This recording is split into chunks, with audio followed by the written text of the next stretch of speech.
How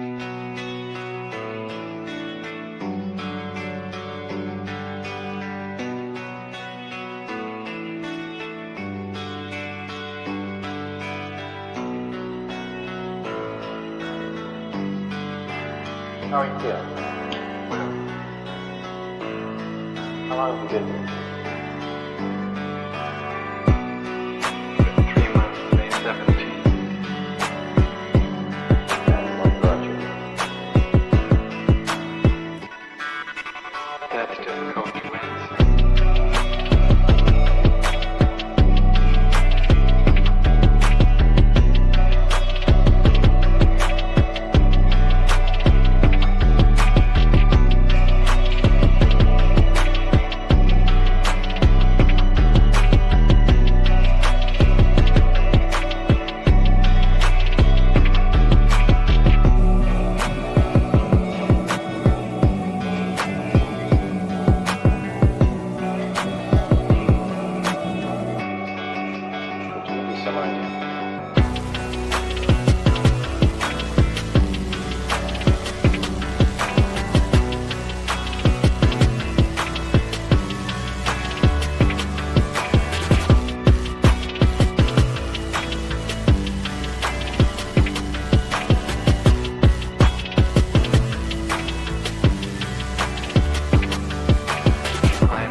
Eventually resulted in your being here in the hospital.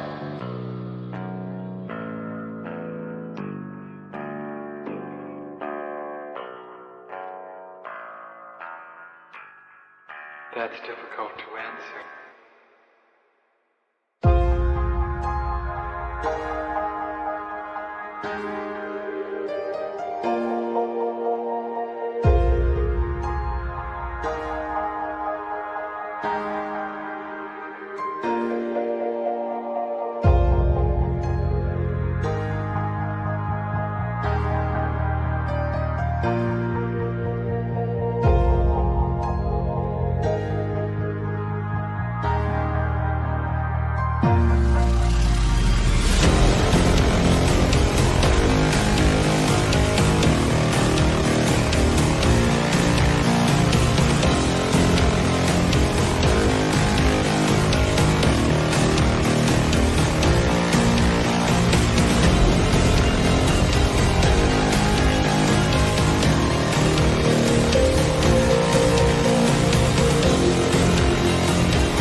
What up, guys? Welcome to The Cult. The Cult is a show that I stream Monday through Friday at 5 p.m. Eastern Time on this here YouTube channel, or on X, the platform formerly known as Twitter, or on Rumble, where we talk about just all the different aspects of the culture war, from deep dives into the far left to bemoaningly begrudging the ineffectiveness of the right, to critiquing all of the different internet commentators. And I'm starting to think that maybe I should start doing some more critiquing of the internet commentators, because the thing is, it's like, I know my channel's in a perpetual shadow ban, because on YouTube anyway, because I prefer to watch the socialism content. And wouldn't you know it, it takes a very special type of person to come and sit here and watch socialism with me all day, every day, and basically use my show as a research channel. So I find that when I do the more commentary on the internet commentators, like watching Sargon of Akkad, who I don't mind, I think he's fine, to watching Tim Pool, who I think doesn't know what he's talking about and isn't nearly as smart as he thinks he is, to apparently, I don't know, talking about Jordan Peterson and things like that. I find when I do stuff like that, I'm able to get more viewers on the channel. And then all of a sudden, people start watching the content more, and I start to maybe, hopefully someday, fingers crossed, break outside the YouTube shadow ban that I'm constantly fighting against, by giving people the,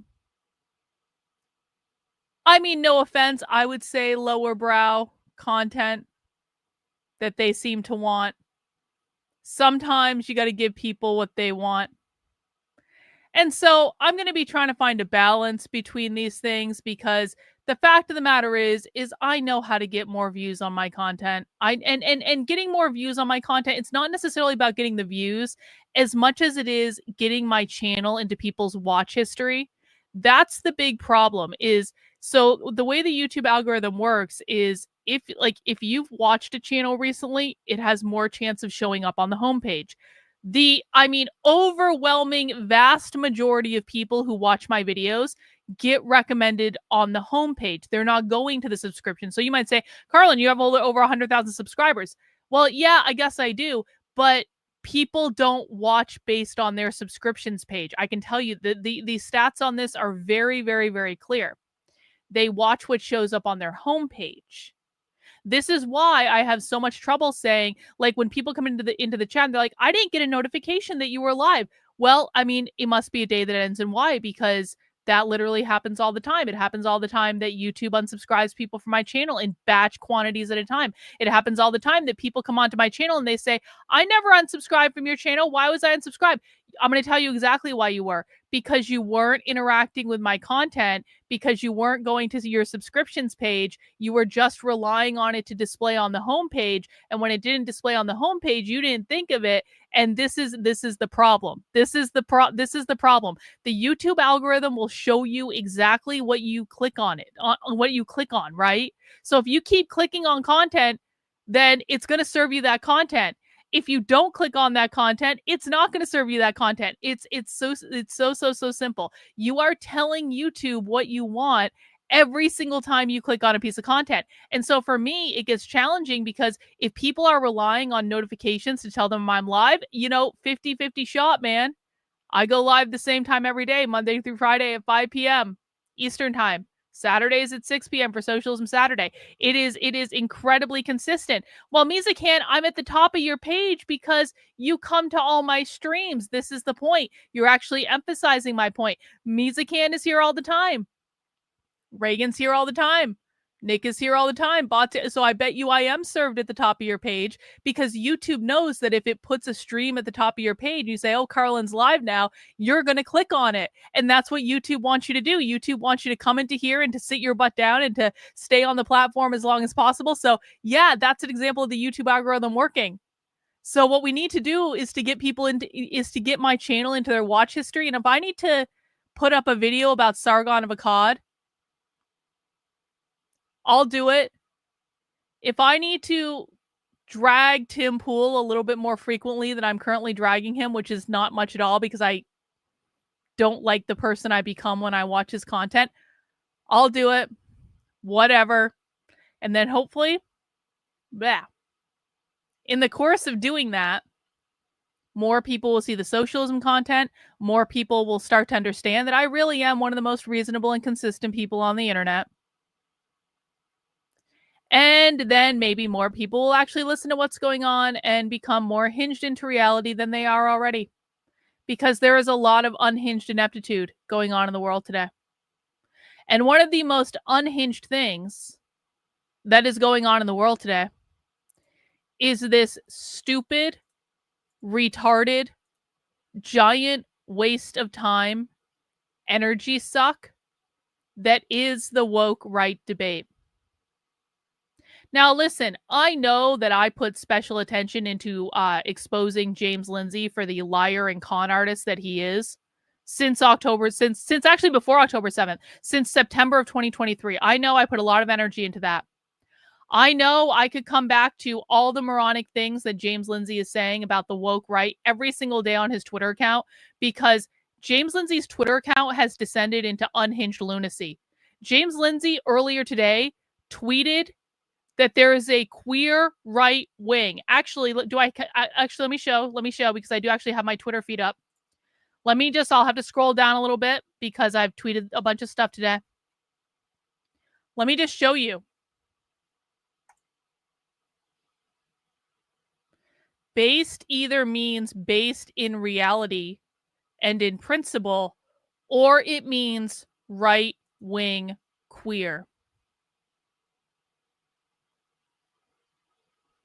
So if you have opinions that James Lindsay doesn't like, you are not only considered to be the woke right now, you are considered to be right wing queer. Now, I'm going to just take us back to 2 years ago when James Lindsay co-wrote a book with Logan Lansing called The Queering of the American Child. And I and almost everyone in my community started screaming from the rooftops. They don't know the definition of the term queer. They don't know what the left means when they say queer. They are bastardizing the definition of queer. We wrote a whole song about it. It's called Gnostic Sex Cult. I have played Gnostic Sex Cult so many times on this channel. You can find the whole music video that we made with all the memes that we made making fun of James and Logan for the fact that they didn't know what the word queer meant. And the reason that we knew they didn't know what the word queer meant is they mentioned capitalism 0 times in their entire flipping book about queer theory. And if you study queer theory the way that we study queer theory, which is we actually listen to what queer Marxists say about it, you know that the goal of queer is to annihilate capitalism. It is very, very clear. If you do not understand, then I'd suggest you look up my counter-revolutionary book club. It's over on my Substack, Bing. Karlyn, Karlyn.substack.com. Just click on book club at the top. You will find my counter-revolutionary book club. You don't have to take my word for it. You can just read their documents for yourself, because that's what we're doing. We're reading their primary source documents. And queer means the annihilation of capitalism, and it always has. And James Lindsay, 2 years ago, along with Logan Lansing, wrote a whole book called The Queering of the American Child, in which they didn't mention the word capitalism once. And that was when we knew they had no flipping idea what the word queer actually meant. And people thought I was being unreasonable. People that you're just fighting with everyone. Why are you fighting with everyone? You always fight with everyone. People thought I was being unreasonable. And now, 2 years later, James is dubbing anyone who disagrees with him as right-wing queer.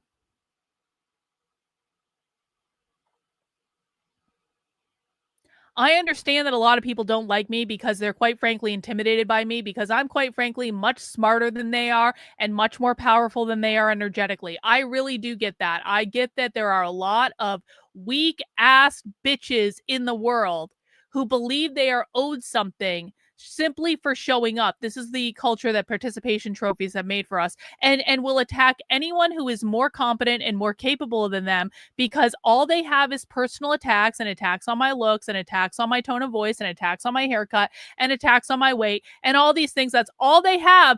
But As it turns out, almost every single time I say something like this, I turn out to be right.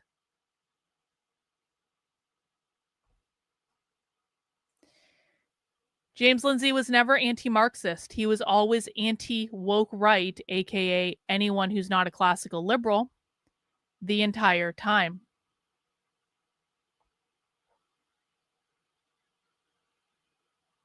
So I bring this up to say that I've come to the conclusion that the only way to actually win in this stupid, retarded, woke right debate is to acknowledge that James Lindsay is a massive retard.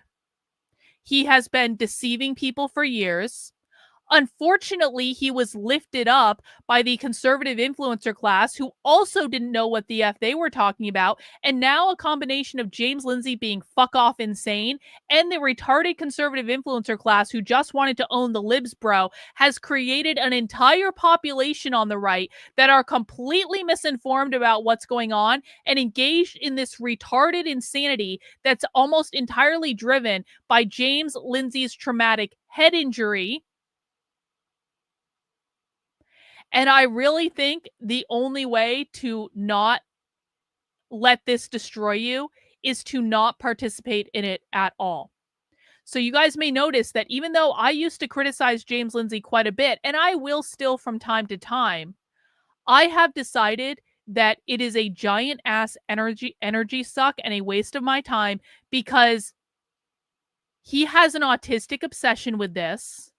He's also probably a narcissist, if I'm being honest about it. And I mean a real one. And I've thought about this a long time. James has all the characteristics of it in terms of how he's responding to this ongoing, pushback that he's getting on his stupid ideas. But he's always been like this. And I've talked to James's stepdaughter enough behind the scenes to know how James behaves in real life. And he is actually worse in real life than he is online. So I've decided that the very best thing that I can do is not engage with it any further unless absolutely necessary or unless it amuses me to do so. Because there are actually real problems in the world. The left is an actual problem, and there are so many leftist organizing calls right now that we need to cover. The left is actually getting their asses in gear, and they're talking a lot, and they're sharing a lot of information, and no one else is covering it. And if I was just doing this all day, every day, like God bless Elijah Schaffer for continuing to beat this drum. God bless people who are out there in James's replies telling him that he's a moron every single day. God bless these people that are trying to get through to people. I can't do it anymore though, man. I did my time. I was screaming about James being an unhinged retard for years before you all showed up. I have been dragged through the mud countless times by him because of it. I have had rumors spread about me because of it. I did my time. I did my thing. And now I just can't do it anymore. I'm retiring. Mostly. Maybe a little part-time side work here or there. But I'm mostly retiring from this debate because it is an unwinnable discussion and I have other things I want to do. And I can't constantly be distracted by things like right-wing queer. Because if I allowed this to drive me insane, this would literally drive me insane. The amount of misinformation that this guy is spewing all over the internet, that people at the Babylon Bee are running cover for, that people like fucking Dave Rubin are running cover for, the trigonometry assholes are running cover for, Jordan Peterson's running cover for it. It's all unhinged retardia. And all of these people, because they're Zionist shills, are now teamed up into a clique in which they're helping and supporting each other. And I've seen stuff like this play out on the internet. I know exactly how it plays out, and they are never going to stop. They have been triggered too severely. I recognize this because there are people that I've triggered on the internet too severely, and they will never stop because I triggered them too severely. James has been triggered way too severely. It is now going to be a chronic perpetual state, no matter what is said, no matter what is done, no matter how many times his ideas are debunked, no matter how much pushback he gets, it doesn't matter. It's actually just going to get him to dig in his heels even more and continue to rant and rave about all this bullshit. So for the most part, I'm not going to talk about this stuff anymore, except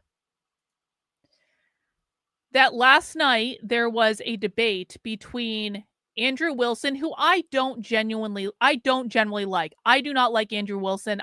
For many, many, many, many, many reasons. But I will also call a spade, and I will say Andrew Wilson is an excellent debater, and Andrew Wilson knows debate tactics. So even if Andrew Wilson doesn't know anything about a subject, he knows debate tactics well enough that he can still corner someone, even if he doesn't personally know anything about the subject. So if there is someone that has to debate this misfit moron, because I can't even call him Misfit Patriot. This guy is Misfit moron so far as I'm concerned, because this Misfit guy is truly and sincerely one of the dumbest people that I have ever encountered on the internet. Like, this guy, we're going to see that displayed tonight. I know that because I've seen a couple clips from this, okay? So if I had to pick a debater to be arguing that the woke right is not a real thing, Andrew Wilson is a pretty good choice, whether or not I personally like him, because Andrew Wilson is actually a very, very good debater, whether or not he's personally my cup of tea. I think, and based on the clips I've seen, this is what happened. I think Andrew Wilson is going to mop the floor with Misfit Moron and his stupid fucking beard. And so we're just going to watch this debate. We aren't going to get through all of it. I have a supporter call in about an hour and a half. So we'll watch up until I can leave, and we're going to see what happened in this debate. And that's what we're going to do. Yep, Andrew Wilson is on the right. Misfit Moron is on the left. And so that's what we're going to do, guys. Before we get into it, I just want to remind people that I did have a spy stream earlier today, and we did go inside a presentation about the libraries. I'll show you what we did specifically. We watched this presentation, Libraries and Higher Education, How We Can Meet the Moment, which was actually an amazing spy stream. I'm going to be making some clips from it. The librarians said the quiet part out loud about how they're defying the Trump administration with public resources and dollars and things like that. So the librarians, the Marxist librarians, are back. We got them recorded this morning. If you want to catch the replay of that, it is available over on my Substack. It is a supporter exclusive. So if you are a supporter on my Substack, my locals, my Patreon, a YouTube channel member, or a Twitter subscriber, you will be able to access the spy stream from earlier today. I also want to let people know that if you missed Socialism Saturday, we had a banner Socialism Saturday to include our friend Jody Dean, who shows up on socialism streams every now and again. We got our good friend, professor at Hobart and William Smith College, Jody Dean, on video advocating for violent and armed resistance against the federal government. Literally. That clip is on my Substack. That clip is also pinned to the top of my Twitter. So if you would like to share that clip, if you would like to make sure as many people as possible know that, yeah, they are actually talking about violently overthrowing the government. Yep, they are. Yep, there it is. Do you guys want to listen just real quick to this clip? Real quick. We'll do the too long didn't read version. And then if you want to watch the full clip, you can. But I just want to, this will take like less than a minute just for you to hear this. Hang on. All right, listen. We have to prepare the revolution they fear, building the organizations and movements with the capacity to strategize, to seize, and to transform the state and socialize production and distribution. This consequential moment calls on us to raise the ceiling of what is permissible. We answer that call when we reject safetyism, nonviolence, vulnerability, moralism, and identity deference as the default settings of our organizing. We need to acknowledge that business is over as usual, past security is gone, an armed struggle with all its risk and complexity is resistance, and resistance is justified. So what she said there, and you can watch the full clip, and I do break it down further in the full clip in case you missed it. But what she just said there is radical revolutionary socialists need to create revolutionary organizations to push their revolution. She said explicitly they need to reject nonviolence. And she called specifically for armed resistance and said it was justified. Okay? That's what she just said. And you can go watch the full clip. We stop, we pause, we break it down just in case people need it done a bit slower, because sometimes it's hard to hear it the first time if you don't speak their language. But that is what she just said. And so if you feel like sharing that over on Twitter, it is pinned to the top of my Twitter feed. When you're sharing this stuff, guys, please make sure you're liking it. Please make sure you're retweeting it, hearting it, do a quote tweet, bookmarking it, replying to other people in the comments. All of that helps display my content to more people. So you guys can really help me by getting this content out there. It doesn't matter how many followers you have, because sometimes people think if they don't have a lot of followers, that means they can't make a lot of impact. No, you can, because your actions around my posts can drive the algorithm to display it to more people. So things like liking a tweet, replying to a tweet, hearting the tweet, bookmarking the tweet, quote tweeting it. All those things count regardless of how many followers you have. So help get the word out. Watch the full clip on Twitter. You can also follow it over on my Substack. And if you appreciate the work I'm doing, guys, watching these things, recording these things, breaking this stuff down, teaching you this stuff, showing you these clips, making this stuff available to you guys, I am 100% completely funded by you. Please make sure you're signing up for a membership on my Substack to support the work I'm doing if you want to see it continue. It's $8 a month, $80 a year. This is my preferred way of supporting my work. You can, of course, also send in super chats, become a YouTube channel member, support on whatever other platform you want. There's also a one-time gift link in the description below. So anything you guys can do to help me out would be most appreciated, because if you guys don't fund my work, it doesn't get done, and that's just the way it goes. All right, let's dig into the debate. Let's dig into the debate, shall we? Hope everyone is having a great day so far. Let me just get set up over here. Please make sure you mount the like button, guys. If you don't feel like mounting the like button, you can slap the like button on the ass. You can high five the like button. You can hold the like button's hand. You can give the like button a kiss on the cheek. Do whatever you want to the like button, but please do something to it to let YouTube know to recommend my content to more people. And please, of course, make sure you are subscribed on the channel. We go live Monday through Friday at 5 p.m. Eastern Time. Saturdays at 6 p.m. for Socialism Saturday. And let's get this party started. And good evening, ladies and gentlemen. Welcome back. I am Sarah, the Raging Tomato, bringing to you live another debate this evening. I've got Andrew Wilson from The Crucible and the Misfit Patriot, bringing to you the question of, well, the statement more so, there is no woke right. Andrew, would you like to start with your opening statement, please? Yeah, usually I write a pretty elongated opening statement so I can cover each individual point. I didn't this time because my opponent's a troll cow by his own admission. So the thing is I'll just affirm this very simply. The woke right's completely made up and fucking nonsense. It's postulated by James Lindsay. It means absolutely nothing. My opponent won't even have a definition of what it is. If he does have a definition of what it is, it won't be. I'm going to tell you what the definition is. This is based off of what James Lindsay said on the Trigonometry podcast. James Lindsay's definition of the woke right is that you are not a Zionist and you are not a classical liberal, and you are someone that James doesn't like. Those three characteristics, you can have any one of those three characteristics, by the way. So this is why it seems like some people on the woke right are completely unrelated to other people James says are on the woke right, because you can be any one of these three things.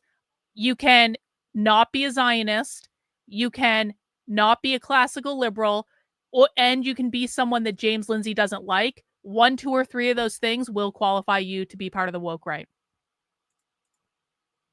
Consistent and won't make any sense, and that'll be the end of the debate. That's my entire opening statement. Thank you, Andrew. Well done. To you. It's actually funny that he did that, because this time I did write a long opening statement. And before we get into that, I'm going to preface it with, this is not a personal attack against, and there's no children or anything in here. I'm not trying to break any rules, but I'm going to tie in some personal things about Andrew. Why? And I do have a definition. Why? Of what woke right is. Here's the thing. This is how you know that the woke right is false, because the only thing that these people ever do is make personal attacks against anyone who questions them. If you're here to debate about the woke right, and again, I am not Andrew Wilson's biggest fan in the world. I'm really not. I do not like this guy at all. But if Misfit Patriot starts out his opening statement saying, I'm going to make personal attacks on Andrew Wilson, why? You're not here to debate anything about Andrew Wilson. You're here to debate whether or not the woke right is a real thing. So why in your opening statement are you talking about making personal attacks against the guy? Maybe just deal with his arguments. But this is what they do every single time. All these people know how to do is make personal attacks. That's it. They are absolutely incapable of engaging in intellectual discussion. Is what woke right is. I'm going to give the short version because James Lindsay's long, sort of, antiquated version, it gets very confusing. Antiquated? I bet James loved Woke that. right is people who voted for Donald Trump but act like the woke left, right? It's that simple. Okay? What? It's identity politics. It's Nick didn't vote for Donald a Trump. victim mentality. It's making everything about race. I have a real sort of, I guess you could call it Andrew super list Wilson of is like tenets chilling of the right woke, now. right? With identity politics, moral absolutism, a view of liberty, truth, and role of the state, tactics and coercion, vision, reform versus revolution, et cetera, et cetera. So I can go against any of Andrew's points with sort of the James Lindsay educational arguments, but Educational. let's go through my long opening statement that I read, because this time I took it seriously and I prepared for it, like Andrew said last time. Oh. Okay, so Well. I'm not really here to debate because, to be honest, Andrew doesn't really debate in good faith. Andrew That's plans true. to Yes. manipulate the conversation using does. narcissistic abuse techniques. Well, Andrew absolutely plans to manipulate the conversation because that's the debate tactic that Andrew Wilson uses. However, that is not an argument around whether or not the woke right actually exists. If the Misfit Patriot, or the Misfit Moron, as I like to call him, has a problem with Andrew Wilson's debate tactics, then maybe he shouldn't debate him. But if the biggest argument that he has, the very opening statement, is Andrew Wilson has mean debate tactics that I don't like, then why are you engaging in the debate in the first place? There is a reason I do not debate people on the internet, because I don't like the shitty debate tactics, and I think it's bullshit, and I think it's not about truth, and it's not about achieving a higher level understanding. It's just about getting owns on the internet, which is completely boring and dull to me. So if you don't like his debate tactics, why the fuck are you debating him? And framing tactics to try to make me look stupid. And As that's you not are really a debate. stupid. That's a show. That's what Andrew does. He puts on a show. Well, it's not a debate that you're stupid. That being said, That's I will correct. treat this seriously, more seriously than last time, because now I know how he operates. The reason I'm the best equipped for this woke right debate is because the woke right attacks me constantly, many of whom follow and support Andrew. Because I'm able to provide this unique insight as to why Andrew himself is woke right adjacent. And I say adjacent because he displays some of the tenets of woke right, but not all. For instance, he doesn't really have a victim mentality. I wouldn't put him in that category. Are you serious? He doesn't blame the Jews for all of his problems, right? But one thing he does engage in is I can't wait. coercion and exclusion tactics. And that's a tenet of the woke left and the woke right. Wait. One of the characteristics of the woke right is that they engage in exclusion tactics. Do you want me to show you literal tweets from James Lindsay where James is bragging about blocking members of my community and encouraging all of his followers to also block me and members of my community? What the fuck do you call that? James was attacking me and telling everyone to block me long before I did anything to him. I wasn't the one who started this shit. James started it when he blocked me for criticizing Moms for Liberty and then retweeted Reagan and told everyone to block Reagan and all members of my community because I don't even remember what his logic was, but he was the one that did that. How is that not exclusionary? It's one of the tools Andrew uses to dunk on people he disagrees with. Him and his mob of simp followers that he probably coordinates with in Discord servers or some Oh other no, not form Discord servers. of Oh communication. no! They'll artificially boost his side of the argument while crushing the opposition with ratios. He brags about his engagement and status constantly and how he's going to own people, which means the sycophants are about to attack whoever he talks about. Even if I beat him such a cope on the merits of the debate, with my arguments, he'll claim victory, and I'll hear nonstop from the mob about how Andrew owned you. Andrew owns himself on a daily basis. But let's get to the actual tenets of woke that he does espouse. First and most important is moral absolutism. The left focuses more on diversity, equity, and inclusion, while the people like Andrew focus on religion, right? Andrew calls himself, I believe, like a patriarchal Christian or Christian that believes in the patriarchy. Just So just Christian ethicist. all right. Thank you. But let's break down what his Christianity shtick is all about. Andrew's well known for arguing online with OnlyFans hookers, and he will claim that that's his duty as a Christian. What does this have to do? rebuke and call out What does this have to do with woke right anything? Andrew goes on the stupid retarded whatever podcast to argue with like whores on the internet. Who the fuck cares? bad behavior, but that's not what he's doing. Ironically, Andrew promotes more pornography than most people on the internet. What are you talking because about? He's platforming these women and turning it into a show like Jerry Springer instead of a real teachable moment we can all learn from. I guarantee most of the girls that he converses with see a huge increase in their subscribers when they get on that whatever podcast or wherever he talks to them. Andrew's fans are probably the ones subscribing so they can jack off to some internet hero, to some hooker that their internet hero yelled at. It's creating more filth online, not less. To break down his views on patriarchy, his wife has a...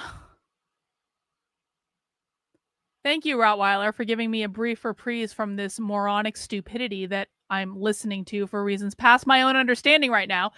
If his Zionism was the majority mainstream position, then it would be impossible to ratio him. He's just coping in advance for how bad he does here. Yeah, that's probably true. I appreciate the super chat.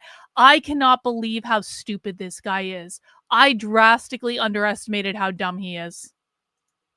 Same job he does. She argues with people on the internet from her soapbox of superiority, So but she's not what? a stay-at-home mom or trad wife. She's an author. She's a podcaster. She monetizes her presence on the internet. She makes money. She files taxes. She's basically a strong, independent woman. Every moment she's on her phone arguing on the internet, she's a hypocrite. She's Andrew's business partner, and that's a very progressive relationship, if you ask me.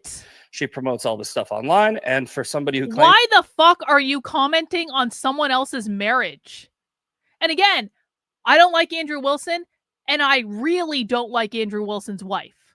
Like, I actually dislike her far more than I dislike him to a significant degree. But, like, why the fuck is he commenting on the dynamics of their marriage in the opening statement? And what does that have to do with anything? Why does he care?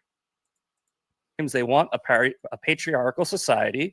Him and her both agree that women apparently should talk back to men because she talks back to men all the time on his behalf.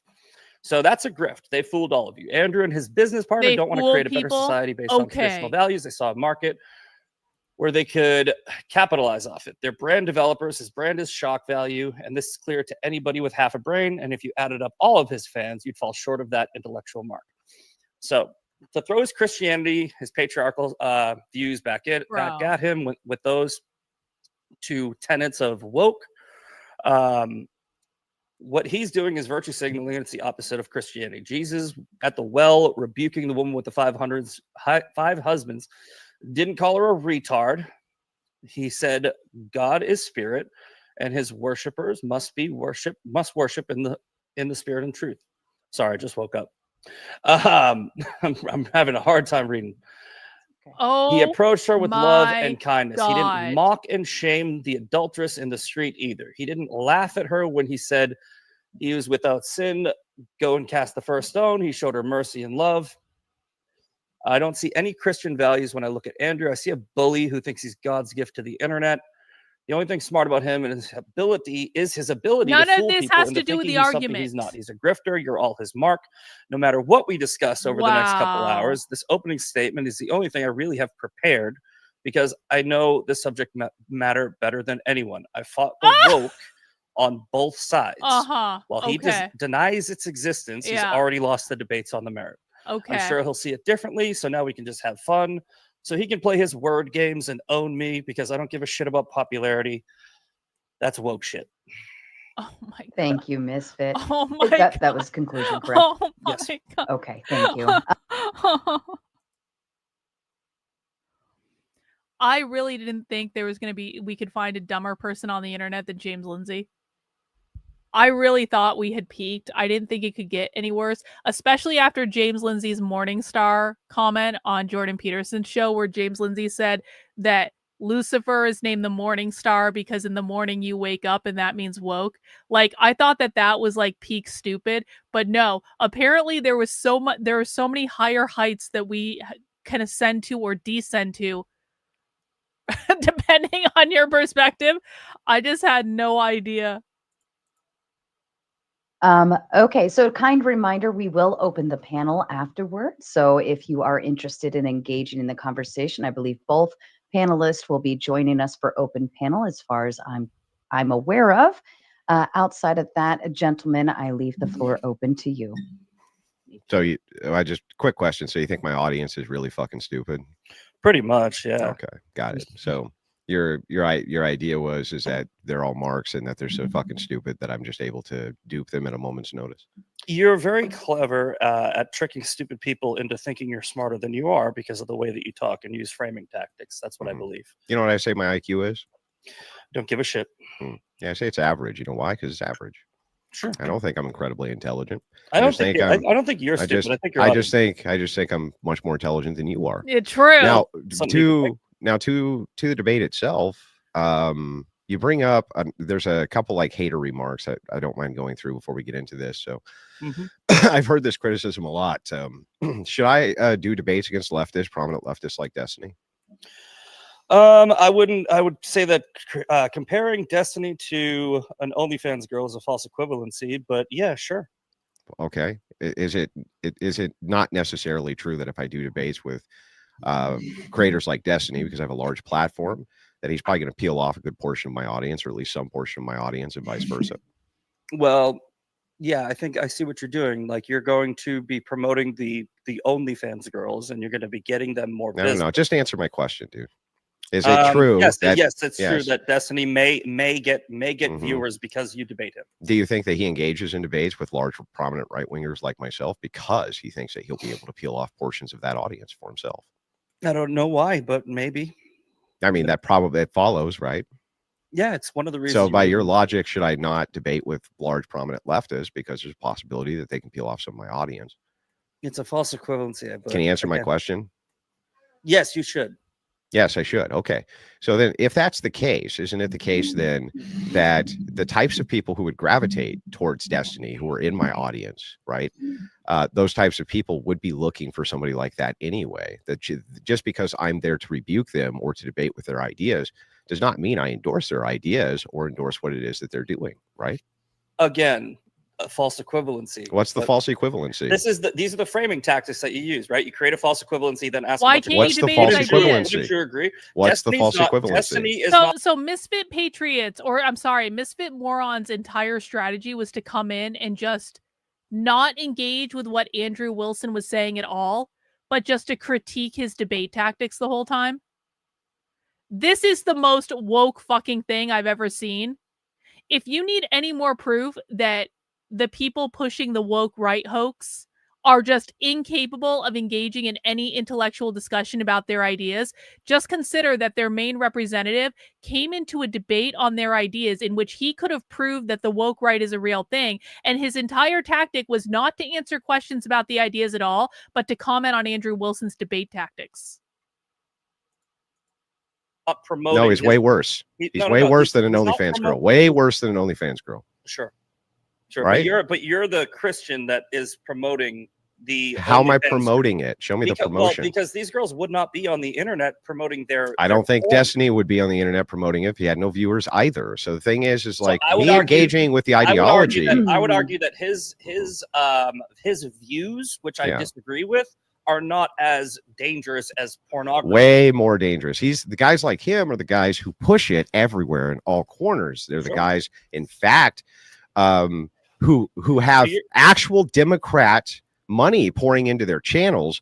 And let me give you an example of one such organization which does this. I don't know if you're aware of this or not, but Brianna Wu was a prominent leftist inside of these spheres, created a left-wing organization which included Destiny, Vosh, a whole bunch of other creators. They bought up Twitch politics in order to push the message of degeneracy. They were going on every conservative platform they possibly could to get that message out. It was the fact that guys like me were there to completely eviscerate their ideologies that entire endeavor failed. That's actually a really good point. What you're actually saying to me here is that because I go on a show where these women's views would be completely fucking unchallenged if I didn't, that would be better to leave them there unopposed rather than go on there, because there's a possibility that some people could peel off towards that ideology. So what you're saying is that a liberal espousing their own views in a respectful debate is the same thing as a hooker. You think that Destiny debates respectfully? I don't think you. Are we honestly arguing that Destiny is not a hooker of some type? Because I've seen Destiny's sex tapes. I have seen women fucking Destiny on the internet. I have seen Destiny jacking off his misshapen penis. And I'm sorry, the shape of his penis it's just it's a fucking tragedy, because it doesn't look comfortable and it's weird looking. And I don't know why women want to fuck him, because I can't even imagine that it's like even that pleasurable, to be honest, because like, anyway, my point is that I've seen things on the internet regarding Destiny. I've seen Destiny giving some guy a blowjob. Like, you're telling me that Destiny is not the same as the OnlyFans whores? I disagree strongly. You do, so I think. Yeah, do you think he does? He didn't. No, I don't. No, he doesn't. And the thing is that if you had ever watched a single episode of whatever, don't lie, you haven't. No, because otherwise you would know. Sadly. Well, I don't. That's exactly right. No, otherwise, you would know that these debates actually are respectful until the other position becomes disrespectful, begins personal attacks, begins things like this. Now, what I engage in is a de-escalation tactic. No, it's a de-escalation tactic. So oftentimes if somebody's highly insulting towards you, if you hit back, it'll de-escalate what's going on. It doesn't escalate it further. They're hookers. Right? Yeah, do you think that what does this have to do with anything? Thank you, Miro, for the super chat. Finally caught one of your streams. Damn, I thought Lindsay was insufferable. The biggest problem with Broad 10 is that leftists get excommunicated and claim the right should become the new left. Listen, man, I've said this a million times, but like, I am a rare person that left the left, and I actually became extremely right-wing. And it didn't happen overnight. It didn't happen overnight at all. It was a long, slow progression. And quite frankly, I had to come to the realization that a lot of conservatives were really Democrats in order to get pushed truly to the far right. And so, like, I am an extremely rare person that left the left that actually became a right-wing person. I didn't realize this in 2020 because, I mean, I was still at the very beginning stages of my journey then. I didn't become truly right-wing until a couple more years later. But, like, most people who leave the left or are disaffected liberals, they never come more far right. The reason I did is because I live in New Hampshire around a bunch of anarcho-capitalists, and so I was talking with them about anarcho-capitalist things, and that's what pushed me far right. It was the environment that I was in person, being around all of these anarcho-capitalist people all the time in my real life. So most people don't have that. They stay liberal, they stay leftist, and then they think that everyone should accommodate them, when no, they're the ones that should be adjusting to accommodate what is required to fight back against the other side. And then a follow-up, thank you. The true right is a mix of monarchist, anarchist, traditionalist, etc. But we all agree that even yesterday's leftists don't have a right to steer the right. Yes, I 1,000% agree with that. I 1,000% agree. This is part of the reason why I think that fucking classical liberals are so insufferable. Classical liberals need to sit the fuck down and shut up. Like you, like, no. I'm not listening to you if you label yourself a classical liberal, because you are a liberal. And it means you haven't thought through the logical conclusions of your actions. It means you still haven't thought through all of the wrong ideas that you had when you became a liberal in the first place. Like, I was forced to think through those ideas. That's why I became an anarcho-capitalist, and maybe sometimes a fascist, depending on how I'm feeling on any given day. Some days I'm feeling a little bit more fascist than others, but regardless of where I am on the anarcho-capitalist to fascist spectrum on any given day, I still agree that classical liberals need to be gatekept out of any conversation about where the right is and where the right is going, because they only screw things up and cause problems, which is why this entire woke right thing exists in the first place. That because you're a hooker, that means you're stupid? Do you Hold think on. that these hookers with college degrees I who want come you- out of these universities, they have degrees in psychology, philosophy, they have degrees in all kinds of shit? Hold on. Do you think that G's? I watched a clip of you. Now I never watched the full episode, but I've seen plenty of clips. Right? Do you think that Jesus would have called a girl a retard and done the Yes. like? Are you? You call people retards all the time. I am not you. I'm not coming out and So, telling my audience. Well, how can you? This Are is you? the So you're thing, going to hold me to a standard you won't hold yourself to? 100%, but Oh, only okay. because you. Only Okay. only because hold on. Only because Okay. you're the one that's preaching, dude. What? I No, I don't specifically say I have no ministry. I'm not a preacher, and I make zero orthodox content. You Zero. You have this moral superiority complex where you're telling everybody what is right. What's and the wrong. morals? Well, okay, When so you're telling- that yeah. is true that I say that there's Mhm. objective morality. You would agree with that. That Christian ethics are the objective morals in which we ought live our lives. You agree with that. But you Yes. can't say at the same time that you agree with those two statements that me saying you're a retard and you saying you're a retard somehow doesn't negate the fact that you're doing the exact same thing while you're trying to, quote, call me out. Yeah, Like, dude, how does that work, bro? Well, because it's very easy, right? I don't come on the internet and say I am this I guess you could say teacher of I literally of- say I'm not a teacher. I'm not your guru. I'm not a preacher. I'm not So a you have a- minister. so you Not have- here to do any of those things. So you have an out, right? You say it's my duty to rebuke. Then you mock and shame instead of teach. So do that's you. right. Yeah, but this is hold on. What's the difference here? Why? What aboutism, Andrew? What aboutism is exactly what I'm talking about. With Oh woke my right, God. Right? What woke right? Well, what look, aboutism? Wait, are you shitting me? So Misfit Patriot comes on, does a whole opening statement that has nothing to do with the debate topic at all, but basically makes character attacks against Andrew Wilson. Andrew Wilson then says, don't you do all the things that you're accusing me of doing? And then Misfit Patriot says, it is this deflection that is a characteristic of the woke right. Yeah, okay, bro. I would tend to agree with you that generally an argument from hypocrisy doesn't hold merit. And in this case, I'm not even making one. I'm just saying that if it is the case that your claim is Andrew thinks he's morally superior, therefore bad. And my claim that he's morally superior is because he does X activity, which is shame bad people online. Then if I ask you the same question, you shame bad people online, how's that not more an act of moral superiority? And your answer is Because I'm not morally superior, right?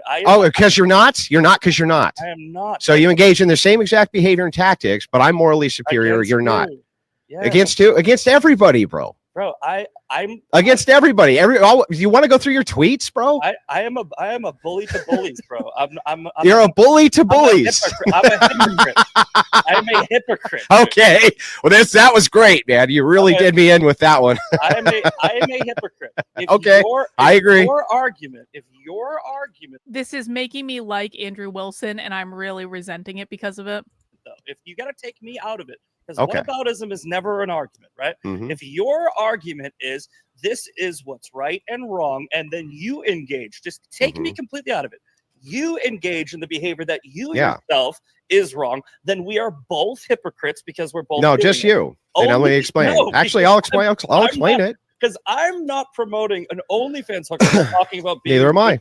Gentlemen, I just Neither am I. want But to- let me Stop give it, a counter. Sarah. You Stop you them. can absolutely. I just want to make sure that we're realizing that we are a little off topic. Yeah, we'll Yeah, finish. We'll It's finish. fine. Okay, We'll I finish just and move wanna into the make sure. topics or Okay. into the topic. So, actually, it would just be you who's a hypocrite. So here's why. Oh my God.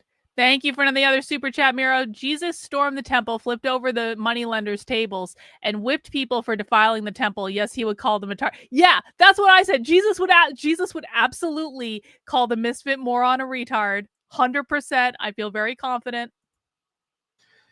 Because this is your standard you're holding for me, not my standard I'm holding for you. I didn't say that you had a superiority complex. I didn't say that it was not okay for you to rebuke people who you had a problem with. These are not my positions. This is your position. By your admission, you're a hypocrite. By my admission, I'm not. I think it's perfectly acceptable, as Jesus Christ did, to call people vipers, whitewashed tombs. The distinction of the time with Jesus Christ, you would have gotten killed. Jesus called them vipers. Exactly. Rottweiler, this misfit patriot guy destroys more neurons than huffing thinner and consuming lead paint chips. Oh my fucking God. See, you guys always... My audience loves going back to the socialism content after we watch the retard content because the socialism content is so much smarter than the retard content. So come back. If you're here for the Misfit Patriot stream and you are maybe, thirsting for more in life, because there is more, there's way smarter content than this, and I will show you that content another day. All right, go watch my Socialism Saturday stream from this past week if you just can't wait for another day. But I promise you, after watching this, smart people content is going to feel so much better. For calling somebody a name like that. They fucking killed you. It wasn't like you're an asshole and you go about your day because there was freedom of speech. They pulled out a fucking sword and cut your ass in half. Why do you think the apostles all got killed?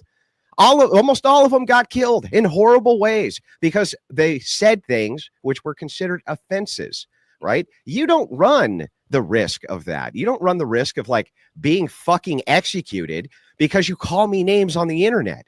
Mm-hmm. In the modern world, what I'm saying has to be far less offensive than what was being said by Christ, because it's not a killable offense. Do you understand that? It's not a killable offense.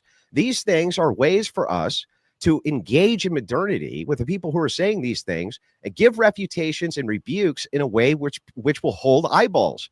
You, though, sir, by making the bold claim that I am holding a morally superior position and then holding yourself to the same standard, are actually a hypocrite.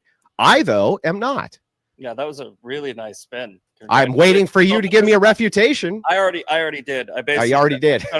I already did. Right, Uh-huh. and I can actually kind of double down on that, because the way that I engage in debate with you, which is I tried last time in good faith until I sort of figured out how you do it.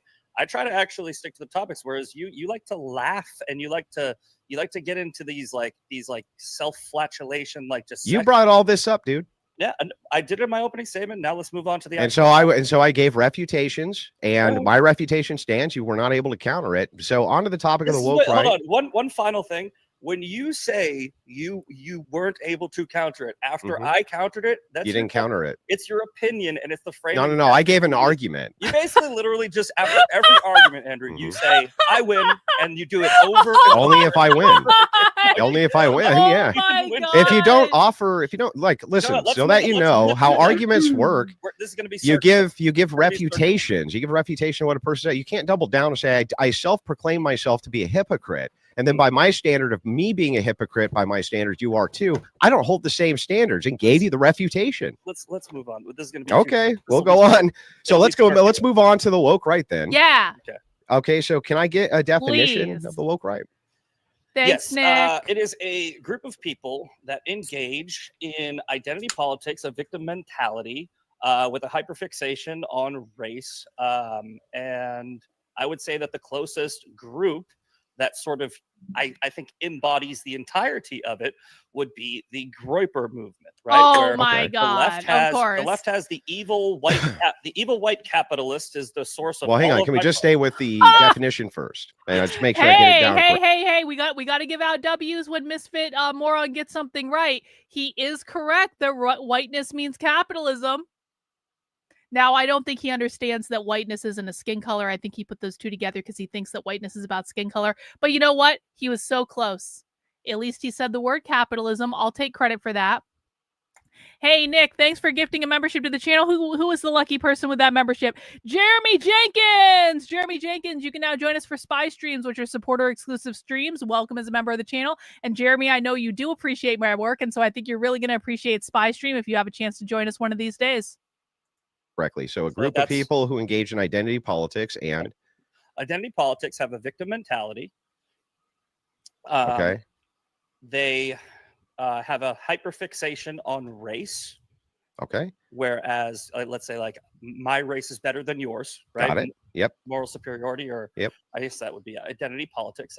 And what's the other one? I can't remember what I said. Victim mentality, race, and identity politics. Those are the three, I would say, main tenets. Oh, I'm sorry. The fourth one is, and the final one, there's four, is the tactics of coercion and exclusion. Essentially, cancel culture. When you disagree with them, it's groupthink, mob mentality, where they will attack the people who disagree. Got it. So do you guys want me to take you through the ongoing list of all the ways in which James Lindsay has attacked me to try to get people to disconnect from me, including spreading rumors about me for over 2 fucking years that I was trying to fuck him when I never so much as flirted with him? And when I finally confronted him and said, James, do you have any evidence that I ever even flirted with you? What events did I flirt with you at? What events did I try to fuck you at? Can you give me details about when this actually happened? I went through all of our DMs on a stream. You guys can go back and see it. I went through literally every single DM I've ever had with him to show there weren't no flirting, there weren't no smiley faces, there were no kissy faces, there were no hearts, there were no nothing. He went around for 2 years telling people I did to try to discredit me, when in fact it was James who has an open relationship with his wife that he forces his wife to be in because he wants to fuck all the wine moms at all of his events, and he was putting that shit on me. Do you want me to talk about cancellation tactics? And then when I finally called him out on this publicly and I said, James, can you give me details about when I tried to sleep with you? Because you seem to be telling an awful lot of people that I tried to sleep with you, when in fact that never actually happened. And then James said, well, I don't have any proof that you did that, but that doesn't mean you didn't want to. Literally, all that happened. So we got 5 gifted memberships on the channel from Mass Genocide. Thank you, Mass Genocide, for the 5 gifted channel memberships. We've got Leonardo, we've got Steven, we've got Ashley, we've got Tiff, and we've got Jeff. You all got a gifted membership. As a reminder, guys, if you are a member on my channel, you can join us for Spy Streams, which is when we go inside live leftist trainings and we watch what they say live when they think we're not listening. We do Spy Streams fairly often on the channel. Pay attention to the community tab. That is where you will find your links to join us for Spy Stream. Just to make sure, woke right, a group of people engage in identity politics, victim mentality, hyperfixation on race, and utilize tactics of coercion and exclusion. Yes, sir. Can you tell me why our founding fathers weren't woke right? Yes, I This is can the clip actually. I saw. So we have the founders who, let's say, exclusion. Let's see. So they're a group of people who definitely engaged in identity politics in a very big way.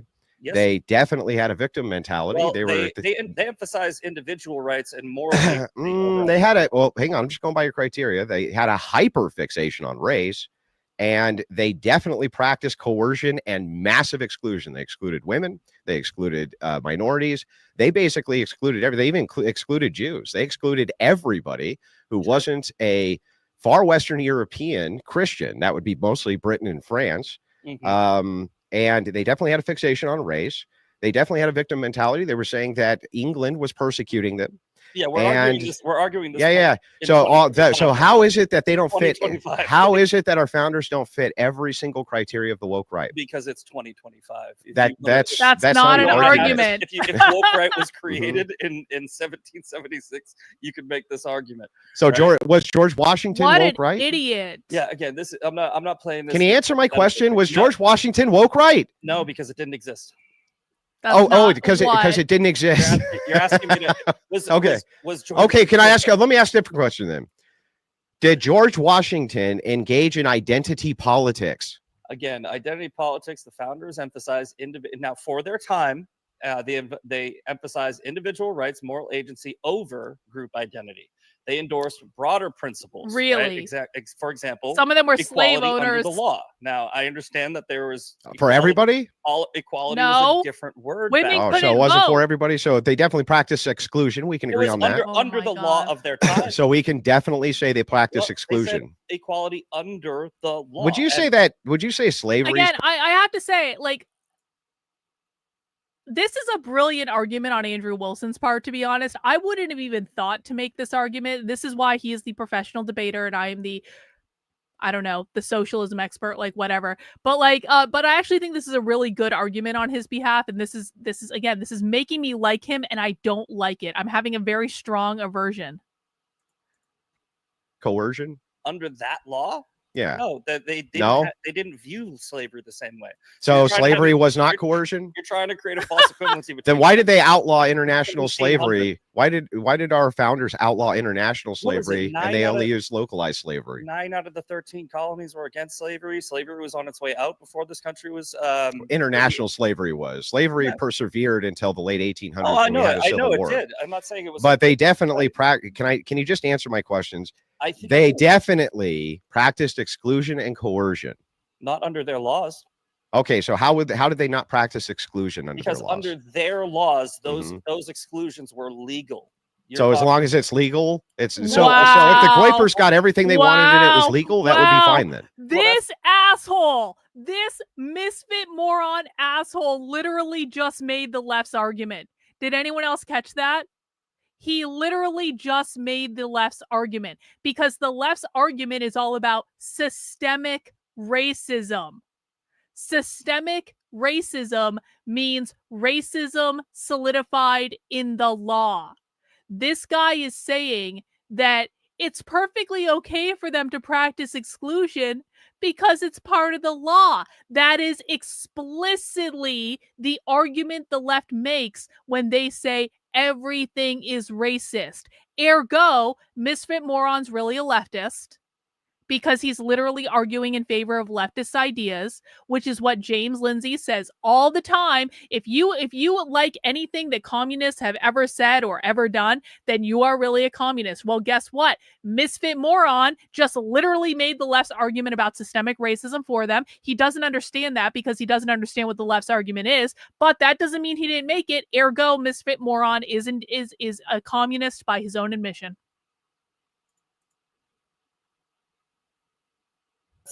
There's a totalitarian argument to the woke right where they want to change the law. Yeah, I know, but you're not really engaging here. So the thing is if all the Groypers, if it is the case that it was okay because it was the law, if the Groypers got everything that they okay, so then was it coercion and exclusion? Did they practice coercion and exclusion? For that time, yes. Okay, they did. So they meet at least the fourth category. Did they hyper focus on race? Again, you're talking about a different time. Can you just answer my question? No, if this is your argument, then you're creating a bullshit argument. Okay, but can you just listen? I'll answer to your cross-examination with yes or no's. Can you do that for me? Yes, they did, Andrew. Okay, they did. They hyper-focused on race. Do you think that they engaged in identity politics? Yes. They, again, emphasized individual rights and moral agency.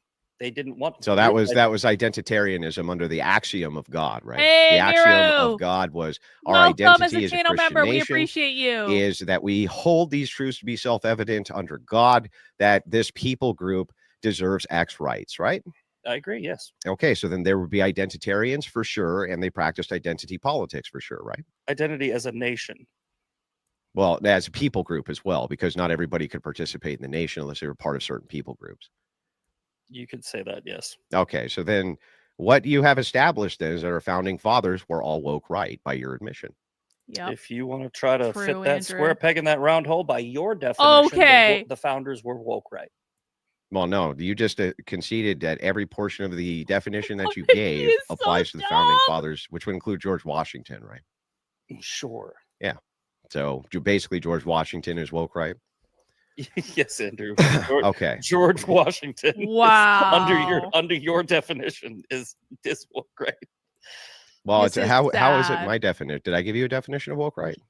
I'm sorry, Andrew. You're right. Under my definition that you manipulated. How did I manipulate it? I just applied it.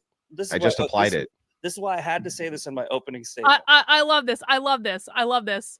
Andrew Wilson says, what is the definition of woke right? Misfit Moron gives his definition of woke right. Andrew Wilson then says, how does that definition compare to the founding fathers? Misfit Moron says, well, that's not fair because I just invented the woke right this year and the founding fathers were a different time, so we can't compare. And then finally, Andrew Wilson's like, didn't the founding fathers do all the things that are in your definition of woke right? And then Misfit Moron's like, you manipulated my definition. This is the epitome of the argument that the people who are pushing this woke right bullshit make. This is the perfect debate. Like, it could not have gone any better, because this is why I don't engage in this debate anymore, because this is what happens every single time.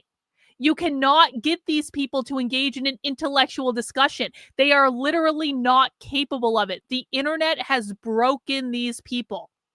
And I don't think there's any bringing them back. They have gone too retarded.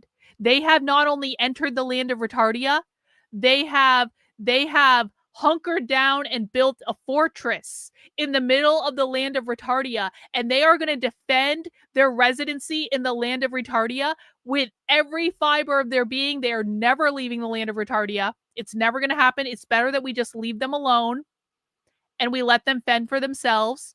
And what'll happen is it'll become some sort of third world country, because all they're going to be doing is spinning each other up in the land of retardia all the time. Retardia is located in Australia. We commandeered Australia for our map of... Lars, you may have missed the whole development of the map of retardia. We do actually have a map of the land of retardia. We haven't referenced it in a while, but basically we commandeered Australia. We smuggled all of the smart people out of Australia, and Australia is now the land of retardia. What you do is you manipulate conversation. That's not manipulation. It's an argument. Yeah. And what I did was a Socratic method in order to apply your definition and see if you consistently would apply it across the board. Because you asked me a question over and over again if they engage in identity politics, and I told you they emphasize individual rights. But those rights didn't apply to everybody, right?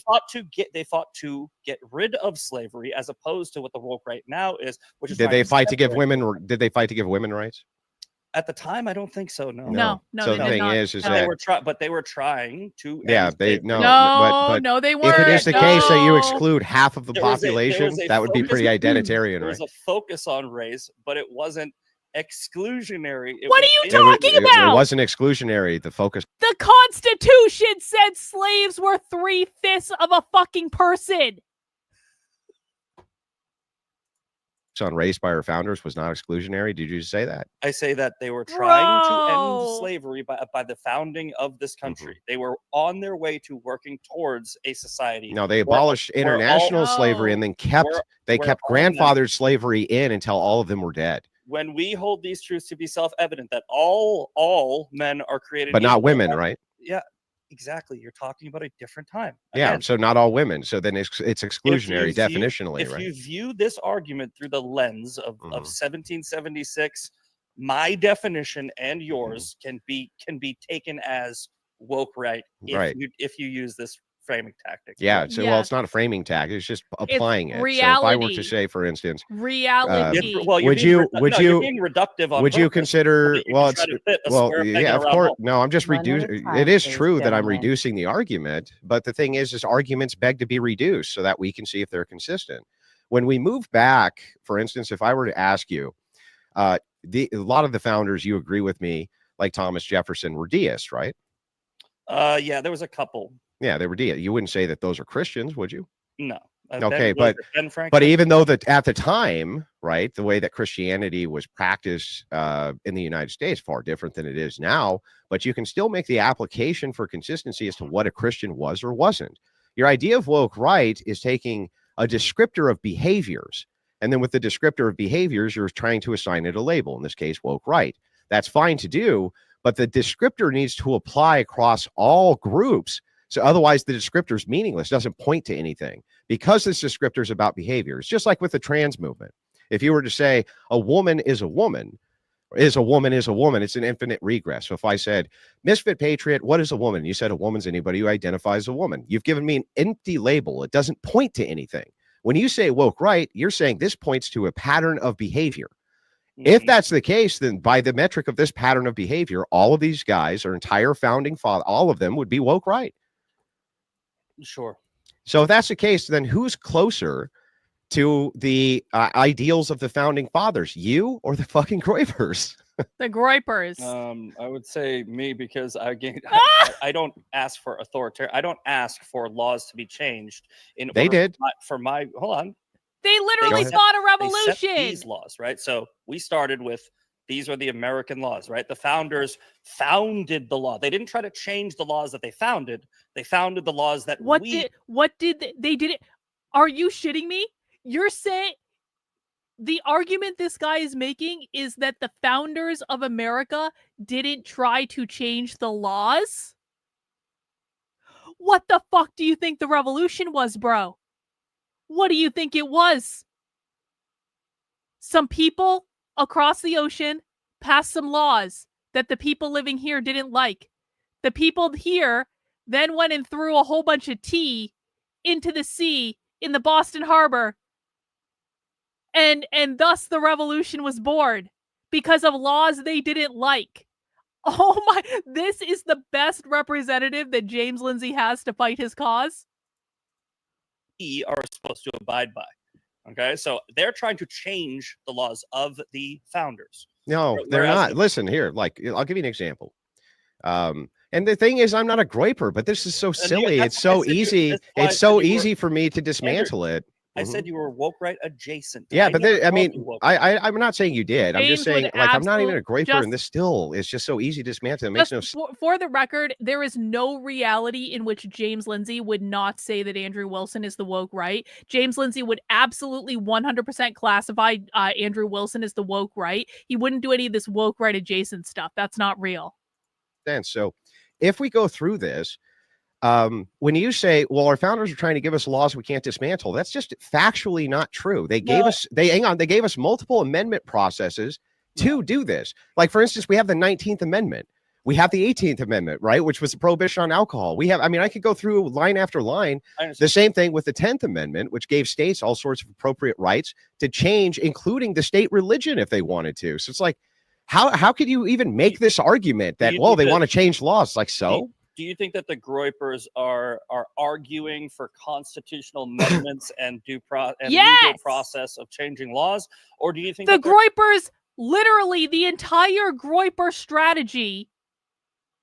And this is what Nick says publicly. I'm not telling any tales out of school. I'm a woman. The Groypers don't tell me what their actual strategy is. But based on what Nick says publicly, not tells me, he doesn't talk to me. But based on what Nick says publicly, here is the Groyper strategy. Get yourself into positions within the Republican political establishment and gain more influence and push our ideas through the establishment politics of the Republican political establishment, but don't tell anyone you're Groypers, and make sure you're getting along with everyone and everyone thinks that you're not a part of the dissident right and all that stuff, because the minute they smell dissident right on you, you get excommunicated. Like, working within the Republican establishment and the electoral establishment is literally the Groyper strategy. They just don't tell people they're Groypers when they're doing it. they're saying, like, we need to kick every Indian out of the country? Do you lawfully? I've only ever heard them say lawfully that they want to do these things. I think I've heard it differently than well, you, where are they advocating violence? I don't see them advocating violence. Do you want me to go right now into No, hang on. You can't take anons, because if you take anons, I can go on any side of the political spectrum. No. Let's go with Nick Fuentes yesterday, right? Okay. Yeah. So I guess this was an anon, but Nick Fuentes, one of his Groyper followers, threatened to rape and murder Sarah Fields, right? Yeah. Literally, like, full. Yeah, I saw that. I saw the exchange. Now, I understand that it can't be held to account. Yeah, you literally can't put it at the feet of the organization that a guy does bad action. I understand, but it's a pattern of behavior, and like I said, I have many DMs from these Groypers. Like, I'm talking. Oh no, you have me. Well, look, I'm not here to defend Groypers, right, or the anons of Groypers, but I am pointing out that Misfit Moron got mean DMs from people. Oh my God, Nick Fuentes had someone show up at his house trying to kill him, motherfucker. Fuentes himself as far as I've seen, has never advocated any sort of violence towards anybody. At least not any more than you do. Like if you joke around and go, these people need to get the fuck out of here if they don't love this country, I don't think that's an advocation of violence. But the thing is like, if these people on the woke right, what you consider to be the woke right, are just advocating that, hey, we want to change the laws to tailor them to whatever people group we have. So fucking what? That's literally part of the democracy process, isn't it?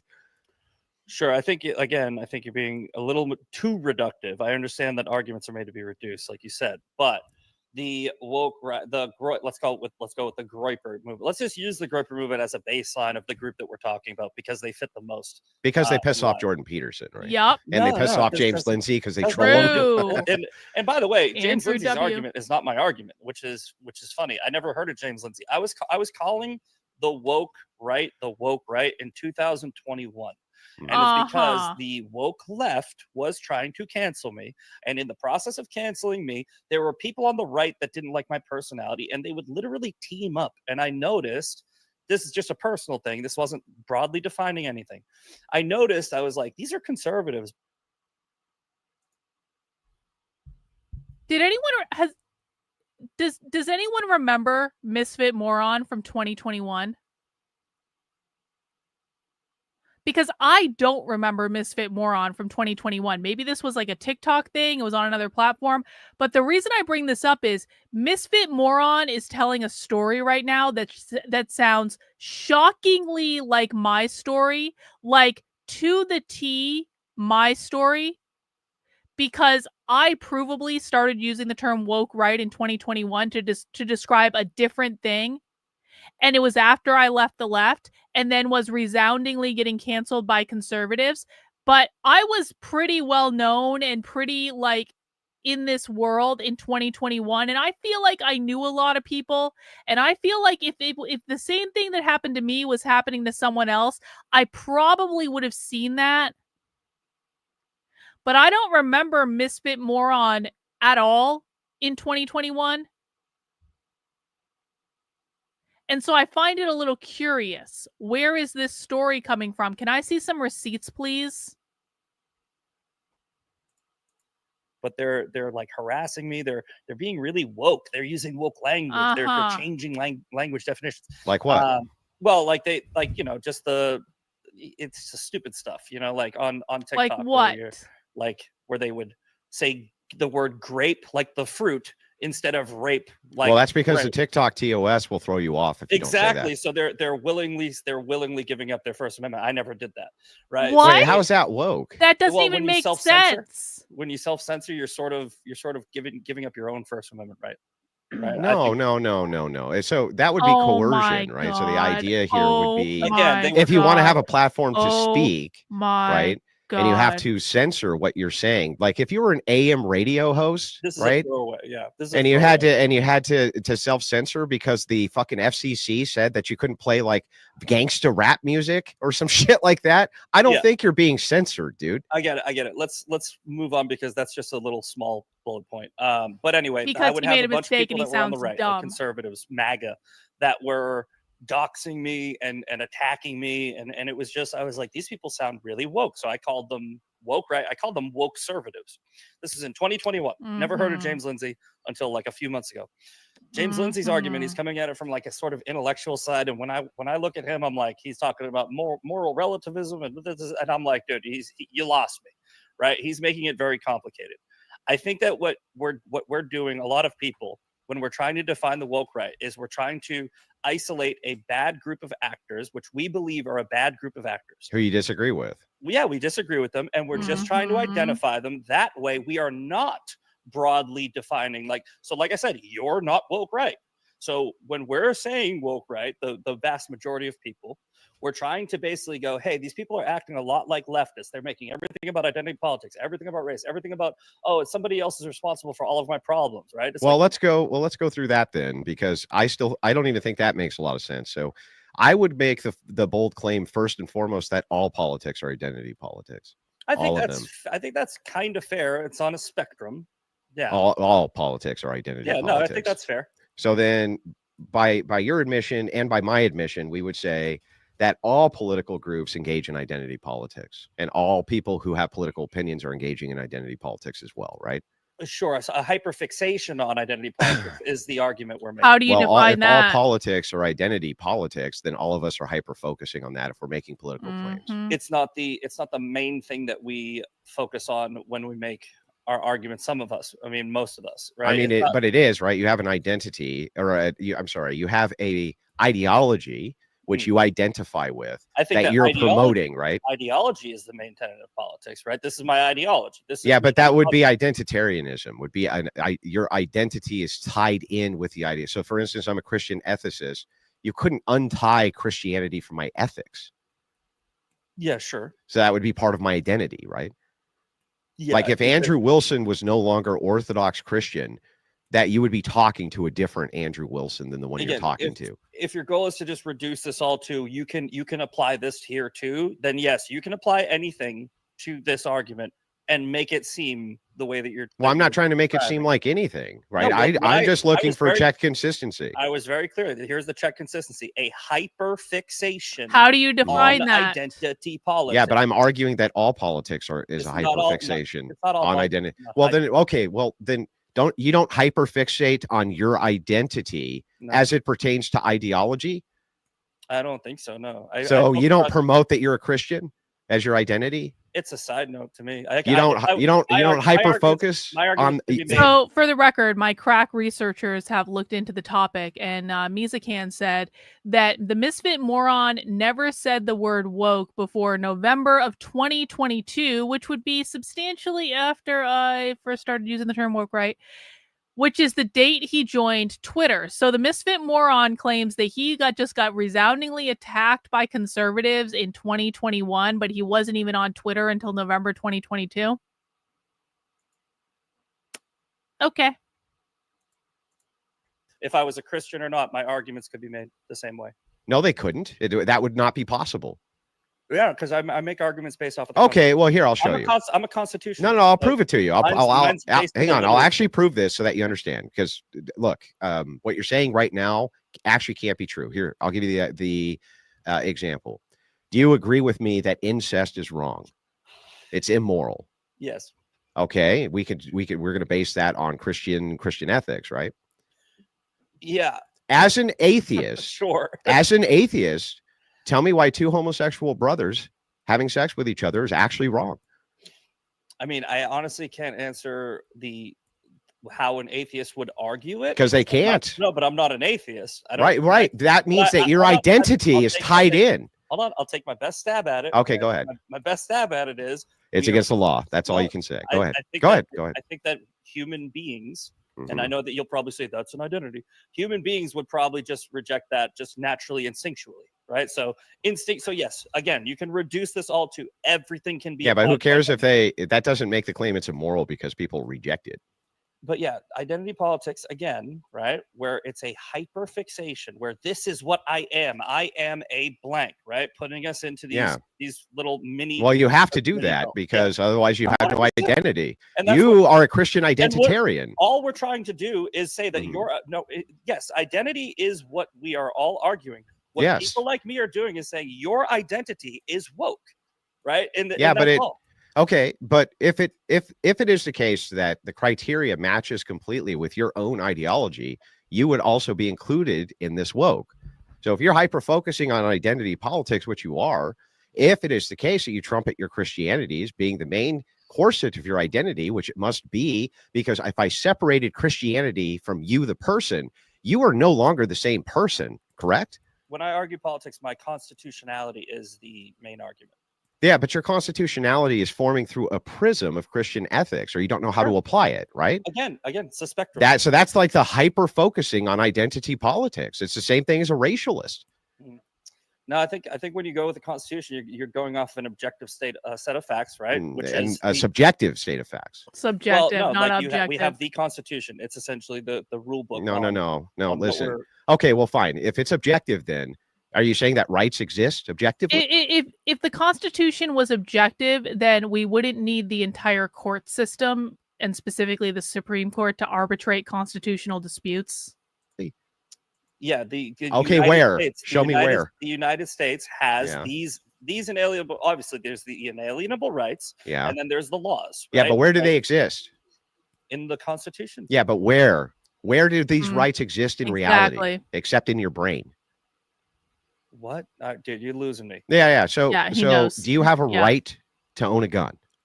Yes, under the Okay, you have a right to own a gun under the Constitution, right? Yes.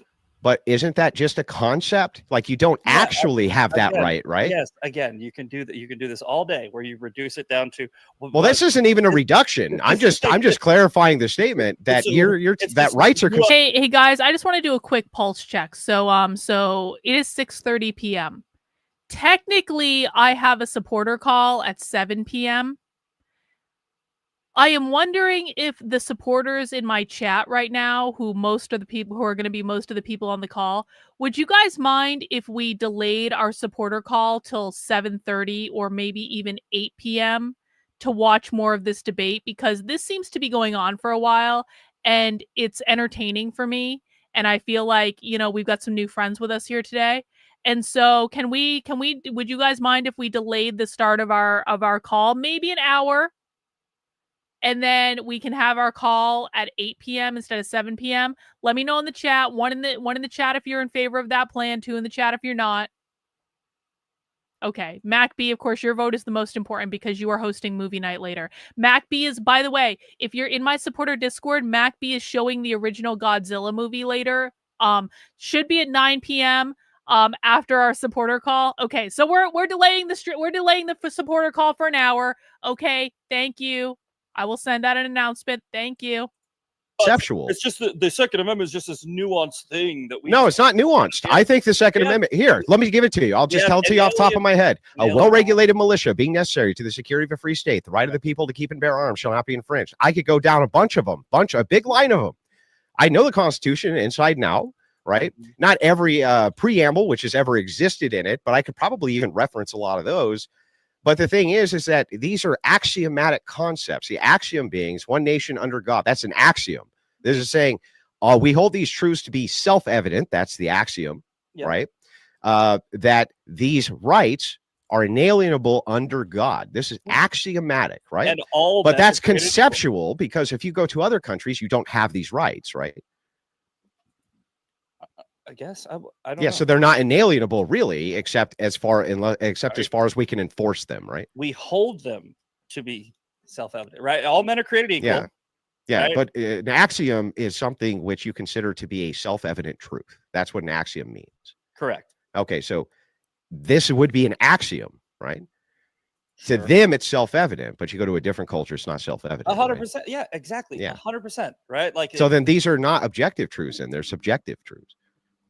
Sure. Yeah. So if it's subjective, if these are subjective truths that we're leaning into, then when you say no, I go off of an objective truth, which is the Constitution. You don't actually. You go off of a subjective truth, which you use your identitarian prism in order to say, no, I actually believe that these rights are inalienable, not just axiomatic, but they're justified on God Himself. So that would be the core of your identitarianism.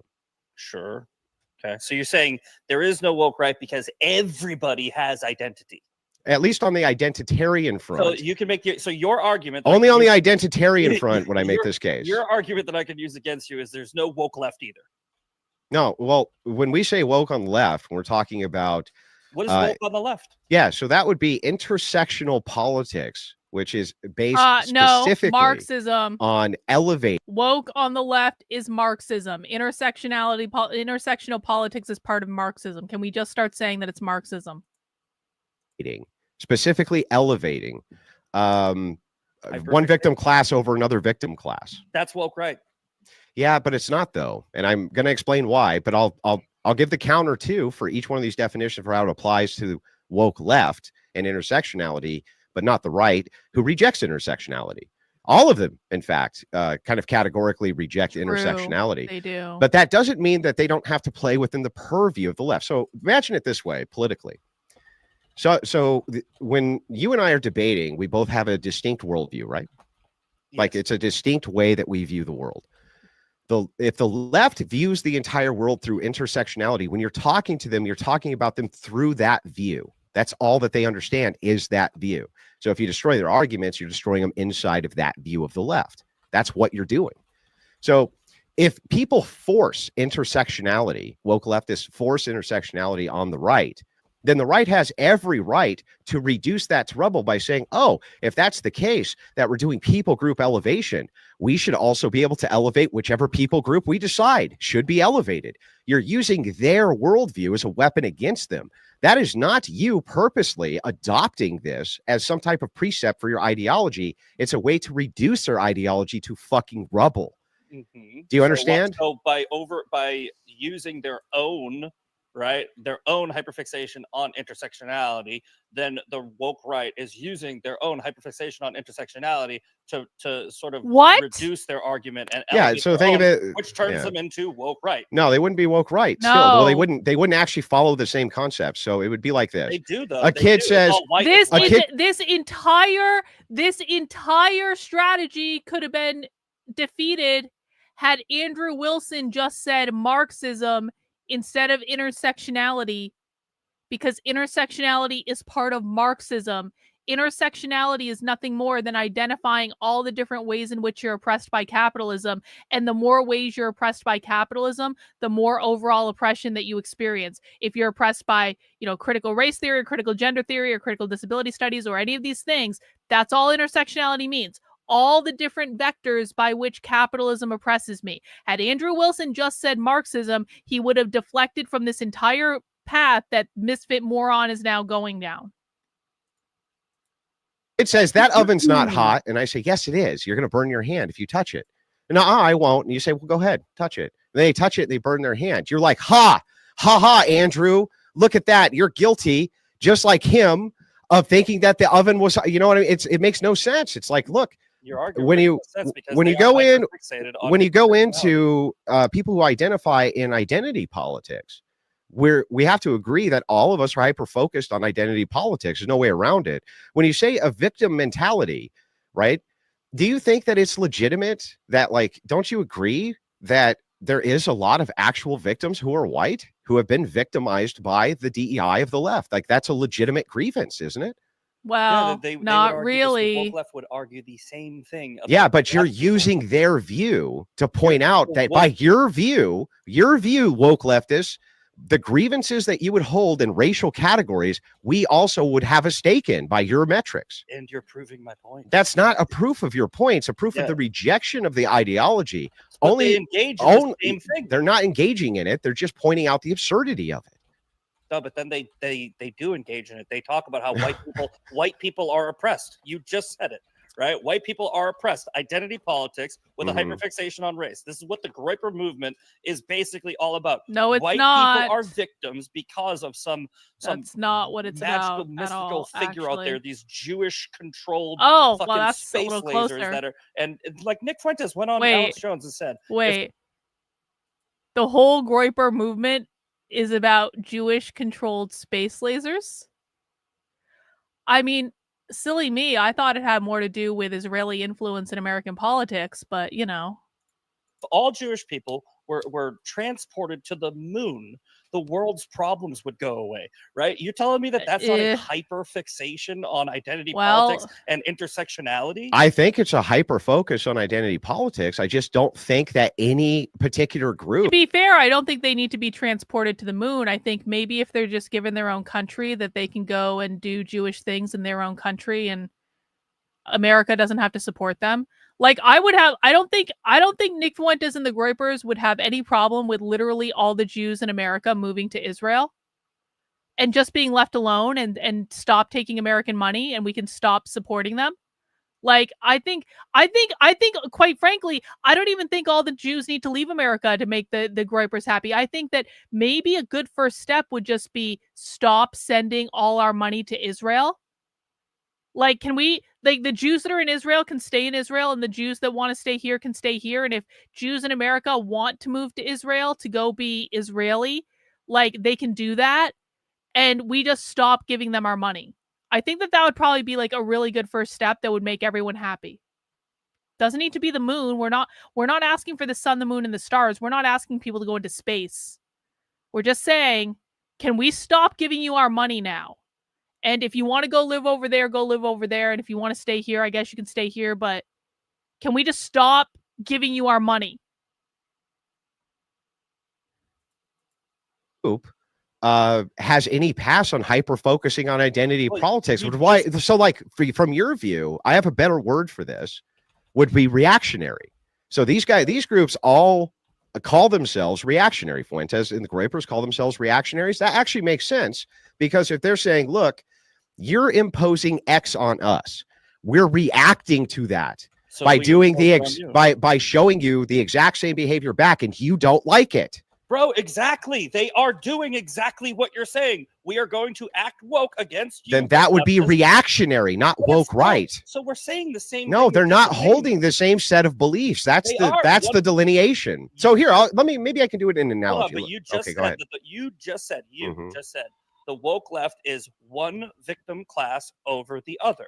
What the Groyper racial categorized victim classes, which need to have grievances which they don't even have addressed. Then you have that on both sides. No, you don't. You actually really don't. So the idea of racial grievance really only comes in as a form of internal critiques, what I'm trying to explain to you. So, like, let's pretend for a second you had a prison where the prisoners didn't want to eat shit, but every single day the prison guards put a piece of shit on their plate, right? And said, you have to eat it. One day the prisoners riot and they take it over. The next day, right, they force the prison guards to eat shit. The prison guards are like, fuck, I really don't like this. And they're like, see, yeah, that sucks, doesn't it? Right? The prisoners themselves are not adopting the ideology that you should eat shit. That was the ideology of the guards. They're just showing the problems in the presentation. That's the same exact thing you would do against any proponents of your ideology who tried to force it on you as a form of protest. Well, then the argument for the woke left would be we were treated poorly under slavery and we're reactionary. So that's literally their argument. They consider themselves. That is literally their fucking argument, though. Are you serious? What do you think the argument for reparations is? We were treated badly under slavery. Here is how you that is what reparations are. The opposite. They consider themselves to be progressive, not reactionary, non-reactionary. So they're progressing by using intersectionality. No, Andrew, the right wing is reacting to the quote progress by holding up a. Andrew Wilson's arguments could be made so much stronger if he listened to me. He never will, because he's a man and he's arrogant AF, and I don't like him, and I don't think he likes me either, and that's fine. But Andrew Wilson's arguments would be much, much, much stronger if he listened to me. A mirror and saying, look, if it is the case that you want to make everything intersectional and break down every single people group and this and that also can be utilized in our favor against you. But it does not mean that that's a core of their ideology, because it's not. No, it's a weapon. It's a never-ending cycle, because it's basically somebody is always going to come back in this reactionary thing. The left is going to say we're progressive, not reactionary, but we're reacting to. Well, they're not. They're never reactionary. That's why they don't call themselves that. No, the main tenet of the woke left is reaction. Bro, they hold all institutional power. What are they reacting to? No, if I can add. No, misfit moron. And the main tenet of the woke left is to abolish capitalism in all of its forms and manifestations, to include economic and cultural. And I think the question is whether the woke right exists or not, but I don't know if it matters whether it's right or not in terms of the reactionary versus not reactionary identification. Yeah, I mean, it matters, and here's why it matters. When we're talking about if I said, so here's what Misfit Patriot's doing. It's a word categorization fallacy. And here's what's going on. If I say no to a trans person, you can't be a woman. They say, no. You're saying I don't exist. You're trying to erase my identity, right? You're trying to erase who I am because you claim that that's not what it is. True. Here, I'm doing the same type of criticism. I'm saying, no, what you're pointing to as being the woke right, as a behavioral set, actually here doesn't make any sense. The word reactionary in its place would actually make sense. It would be reacting to things which are pushed on them rather than adopting this ideology as being one that's correct. So if these guys got power, they're not going to impose intersectionality. That's ridiculous. That's what it's not their ideology. They argue for white. There's a lot of white nationalism, hyperfixation. That's on not white. intersectionality. Yeah. Correct, No, Andrew, that's not it's not. intersectionality. So let me ask you a question, just so we can sort of put a button on this. Yeah. Does woke exist, right? Because you said woke left exists, right? Marxism. It's Yes, Marxism. woke left. What is Woke your left definition? exists. Well, here, What is let's your go through definition it. of woke? What is Well, your here, we'll definition go of through woke? it. We'll go through it. Marxism. Intersectionality emphasizes social categories are not isolated, but interconnected, influencing each other, shaping person's overall experience. These intersecting identities can create overlapping systems of discrimination, disadvantage, leading to unique forms of marginalization and oppression. Intersectionality also considers the broader societal structures, political systems, and contributions to inequality and discrimination. All that means capitalism, by the way. The broader structures across society mean the capitalist structures in our culture.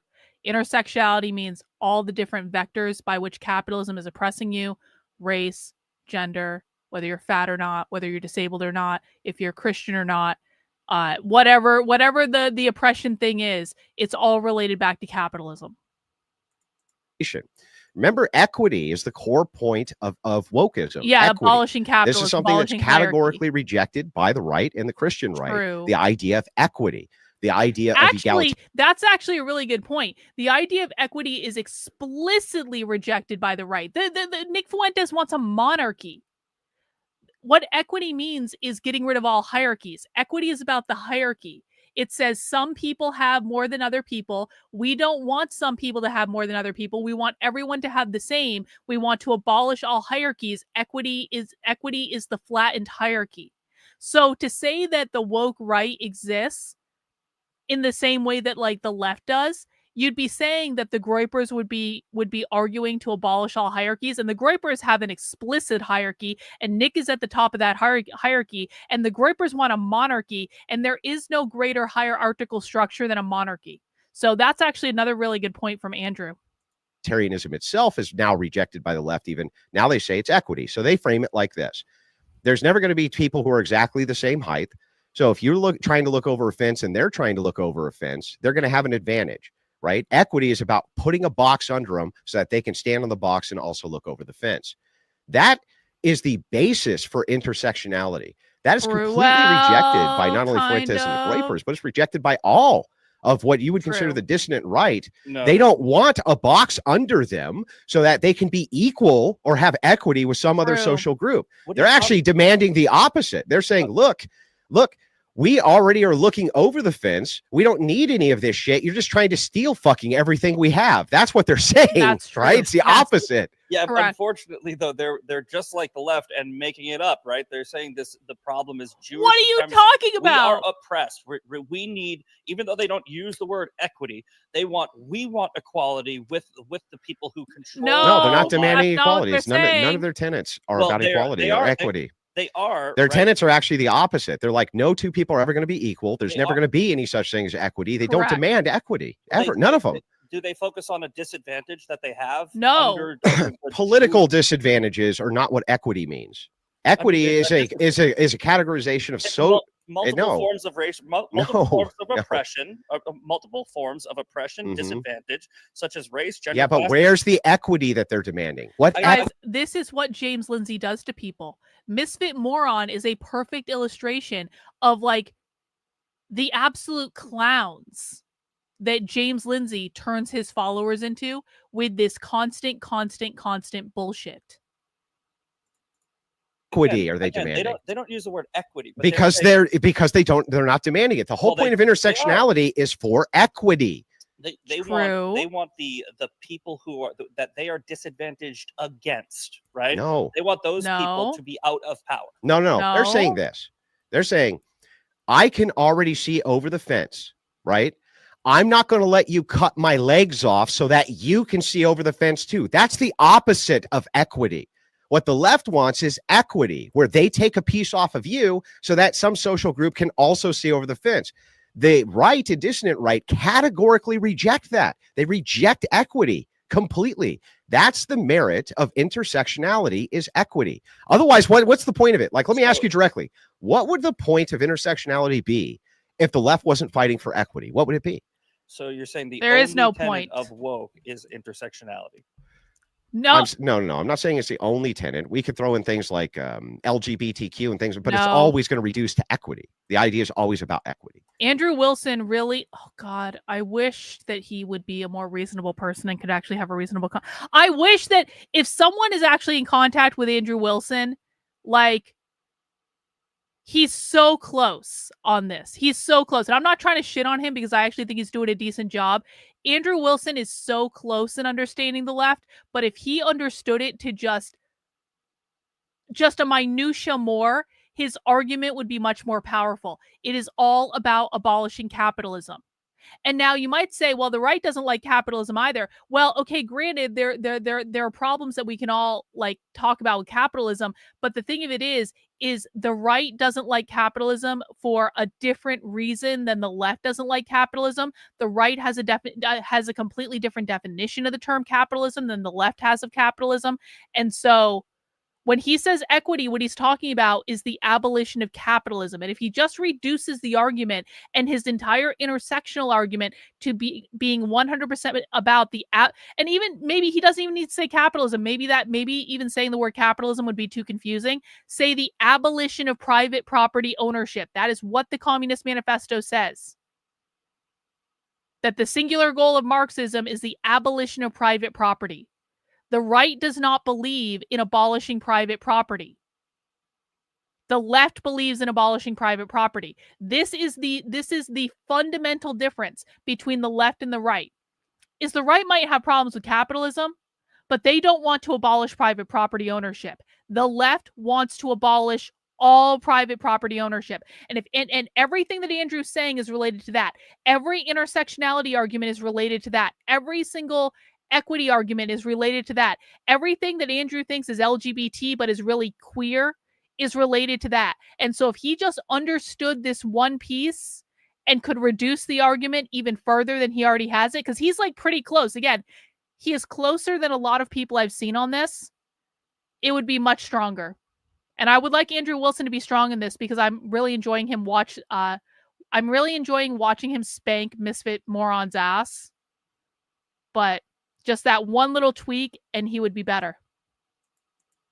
So the entire woke movement is about equity. That's what the left-wing view would be. Equity. I can't teach him anything if he doesn't want to learn. If Andrew Wilson wants to talk to me about this, then Andrew Wilson can reach out and talk to me about this. I'm not going to debate him. I don't think debating is a good use of time. But if he wants me to help him refine his tactics in this regard, I would 100% do that. And if he wants to ask me questions about that because he feels like he needs to debate because that's his comfort zone or his happy place, I would absolutely do that. But he's so close. He's like this far. He already understands it better than James Lindsay does, I'll tell you that. Idea of having some type of like artificial lift that is at the expense of some other group. This is what the dissident right and the right wing categorically dismiss and reject as being no good. Same thing as you. You would reject the exact same ideology. Say that's no good. Fuck your equity. Sorry about the size of your box, but you don't get to take my leg to see over the same fence, right? You would say the same shit. Don't you think that the woke right, which I would say that they would have more of a view under your own acknowledgement towards the founders and the framework, where the founders focused on equity, right? Where it's like the founders never focused on equity. No, the opposite. The left believes the Constitution is a capitalist document that protects the rights of private property owners. This is why we all need to understand the definition of capitalism as private property ownership to the left. The left literally believes the Constitution is a capitalist document. They literally want to overthrow America because they believe it was founded on capitalist values that are protected in the Constitution. Hold on. What does all men created equal mean? Equality is not equity. What equity is. I know that sounds counterintuitive, but what the left is after is they're after egalitarianism with equity. So that would not be equality the way that you and I view it. They would say that we already have equality of opportunity, right? But some people need an artificial lift up so that they can somehow compete with the rest of planet No, Earth. that's not what they're That would saying. be the equity that Nope, they're after. that's not the argument, Andrew. egalitarianism in the sense of the law, but equity in the sense of taking from this group to give it to themselves so that they feel like they can be artificially empowered to meet whatever the demands are of said group that they want to be part of. Okay, so I understand your argument of woke left. I think that a lot of people would at least acknowledge that there are similarities between the two groups, right? Yeah, but if I reduce it to what it actually is, equity, equity. If you reduce it to what it actually is, right? Now, I think what I'm trying to say, and I think that what a lot of people are trying to say is, okay, this is the woke right is there's a duck, right? And the duck is the woke left. The woke right is walking like the duck. No, they're it's not. Talking like No, the they're duck. not. It's quacking like the fucking duck. And we're going, hey, that looks like a fucking duck. Misfit Moron's argument is, hey guys, the left was mean to me on the internet. And the right was also mean to me on the internet. And therefore, the left and the right are the same because they were both mean to me on the internet. This is his entire argument. He doesn't understand the left. He doesn't understand the right. But he knows they were all mean to him, and therefore they are all bad. But that's what we're doing. I understand what you're saying, but it doesn't. Again, I've reduced this already, so you can see it a million times. They're not actually quacking like the duck. True. What they're doing is they're rejecting the ideology of equity and inclusion. Both of these tenets. Woke right is just trans. They're just like they just look a little bit like the woke left. They don't even the look. The woke right is just trans. He got that from James Lindsay. James Lindsay literally tweeted that like 3 days ago. Look like them. You just have a failure of pinpointing the distinction in ideologies, and that's why no woke leftist is going to consider these groups to be woke. They only jump on board with that because they feel like it's a humiliation ritual for them that's brought on by guys like you. They don't really think, though, for a second that these guys are about intersectional equity. Of course not. It's ridiculous. So they're just acting. What I get your argument. Your argument is there's no woke left in a literal sense because the woke. The woke right. Yeah. There's no woke right in a literal sense because if you reduce it down to equity, to ideology. Well, if you said equity, right? Yeah, but I'm just saying the ideology reduces to equity. Yeah. No, I think what you're doing is, and you're making a good argument because left is equity, right? And right is different. So you have a problem with using the word woke because it's not a good descriptor. Reactionary would be a good descriptor. Woke comes from waking up, right? Waking up. That's why it's woke. Waking up to the fact that there is some power.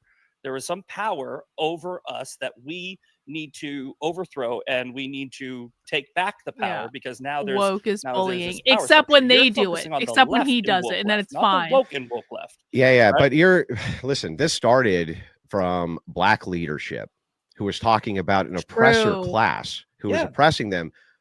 And what equity needed to look like for them. Equity that's the main tenet is equity. But the dissident right, ideologically rejects categorically the idea of equity. They even reject categorically the idea of egalitarianism. But that's the left argument, right? So the left argument is the equity argument, right? Woke just means you are waking up, quote, woke, wake, right? Waking up to an oppressed class, right? The no, it doesn't. It doesn't mean that. The etymology of the word comes from the black leadership saying that equity is the necessary. They woke up to the fact they needed equity. Yeah. Equity was the key point here. Woke means awakening to class consciousness, you morons.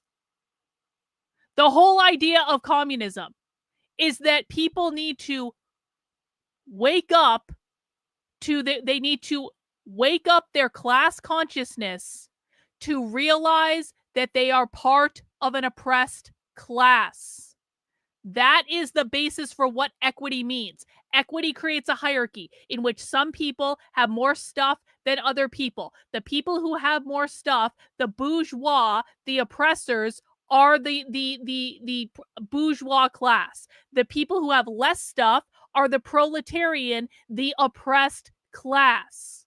However, people, because they're raised in a bourgeois system with capitalist values, don't know that they are in an oppressed class. It's like Plato's cave, motherfuckers.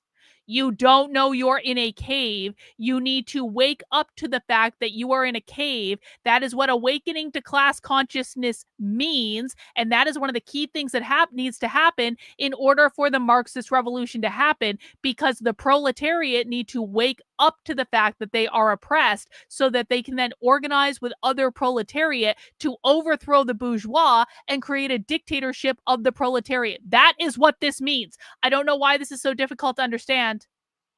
This is why when you just admit woke means Marxism and you start from there, everything else comes from that. And awakening to class consciousness is a key thing that Marxists need people to do in order to recruit more people for their proletarian revolution. For all of these woke leftists, if you talk to any, and I've done hundreds of debates with left-wingers across the country, right? I know that you would love to categorize me and say, Andrew just debates with whores on the internet, but the most prominent left-wingers in the world I've tangled with on these topics time and time and time again. The reduction in the argument for ideology from the right comes down to this. We reject social inclusivity and equity. We reject it. From the left, it comes down and is reduced to we demand it. We demand inclusivity and equity. That's the distinction between the two groups. You would find yourself more on what you consider to be the woke right side than you would the woke left side, in fact. Don't you think equity and inclusion is fucking stupid? Don't you think that necessarily is fucking stupid? Yeah, of course I do. Yeah, so does every dissident right-winger who exists. The idea, though, that they are identitarians because they're reactionaries, right? And they say things like, oh, we don't want unfettered illegal immigration in here. Does that mean that they're racist? No, of course not. Does that mean that they're evil? No, of course not. No, that doesn't but they're mean definitely identitarians. That does not mean that they're evil. What they are that does not mean that they're racist. They just are fucking racist, right? That's the thing. Anybody with a set of eyes can see that this group, right? And I love how you just went through a whole entire reduction argument and then said, well, you can reduce me down to arguing with hookers. I reduce your arguments down No. I said way, I think you would love to categorize me as that, not a reduction. I reduce your arguments down to the way that you argue with people, right? Which is basically reducing everything down to the simplest set, right? Which is your debate tactic, and I get it. It's not a tactic, that's just logic. That's how you debate. That's logic, though. So your logical debate tactic. Yeah. Right. Well, just logical. It's just logic, right? You're logical. Well, so when you take logic, you're taking a set of propositions, and because of the law of excluded middle, they're either true or false. So it's either true that the woke right is the same as the woke left, or it's not true. I'm fundamentally saying it's untrue, and then I take the second proposition. Well, nobody's ever made that. They have the same tenets. That's the second argument. I reject that as untrue and give my evidence for it. So I have now taken these logical propositions, which must be either true or false, and shown how both are false. You haven't. That's the thing, right? And I was just about to say what you have done is you have pointed out the distinction between left and right. And I am telling you, right, that there is the woke. Just because the black leadership started the woke movement, right? And you have to understand, we gave the title of woke to them, right? We're like they gave themselves that title. I say as a pejorative. We sort of they gave themselves that title though. We use it as an insult. Would you argue that point? The right uses woke. Well, far later actually, but yes. Yeah. Okay, so the right gave this title as a sort of a categorization against separating the moderate left, liberals, and the progressives, the radical progressives. No, it's a tenet of all leftists. Sure, but what I'm saying is every normal person thinks that there is a difference between, let's say, I don't know, like Christian Cinema and Ilhan Omar, right? One's woke and the other one's not exactly woke, right? Like, and I get it that every leftist is woke to a degree. However, there is no to a degree of woke. Either you are or you're not. A name. Right, you don't have to reduce it to a literal sense. You're basically going, these are the categories of this group. Woke left is a radical group of progressives that focus on identity politics and race. Right, what we're saying is on the right, it's a radical group of extremists that focus on identity and race, right? The difference being the hyperfixation on race is there. The hyperfixation on victim mentality is there. The hyperfixation on cancel culture, exclusion and coercion is there. Those tenets are just present in the group.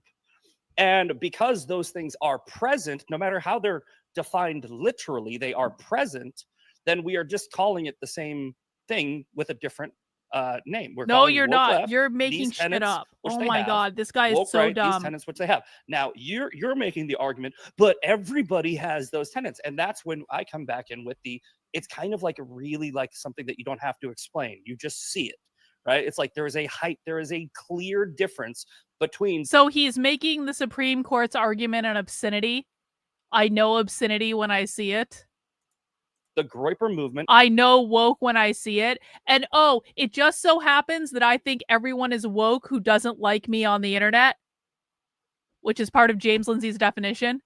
If you disagree with James Lindsay, you're on the woke right. If you aren't a Zionist, you're on the woke right. If you aren't a classical liberal, you're on the woke right. I know woke right when I see it. Okay, yeah, sure. And the MAGA movement. I think that's very prevalent. I think that they would agree, but that would not. But here's why here's why you're having trouble here with the distinction. So much trouble. Woke right and woke left.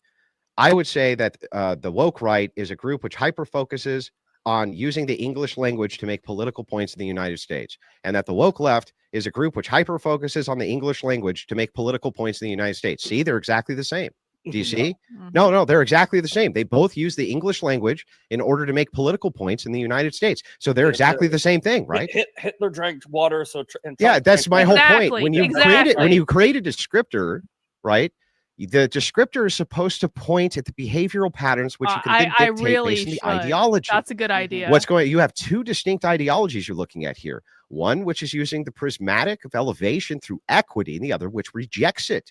You saying that because both can focus on racial consciousness or things like that due to grievances, that would be every group which exists on Earth.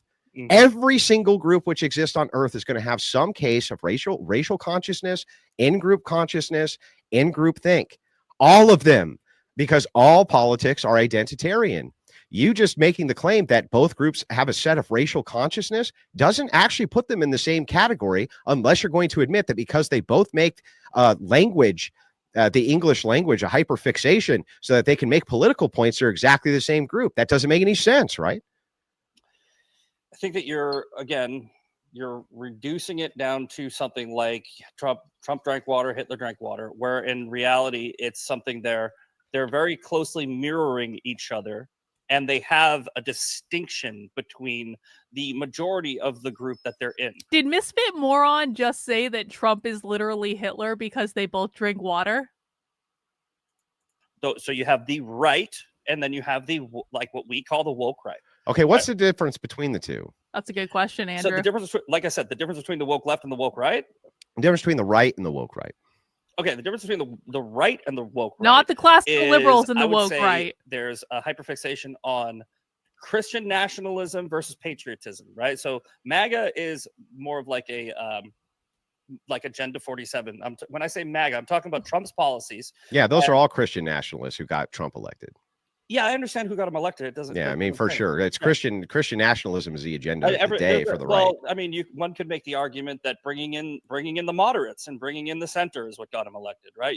We can make that argument all day. We can kick their ass out now. Yeah, I don't think he really pandered to him. Really, he really in a second term, or when he's running for a second term, made revenge against the system his primary edict. The Christian nationalists, though, were the ones who broadly were the most supportive.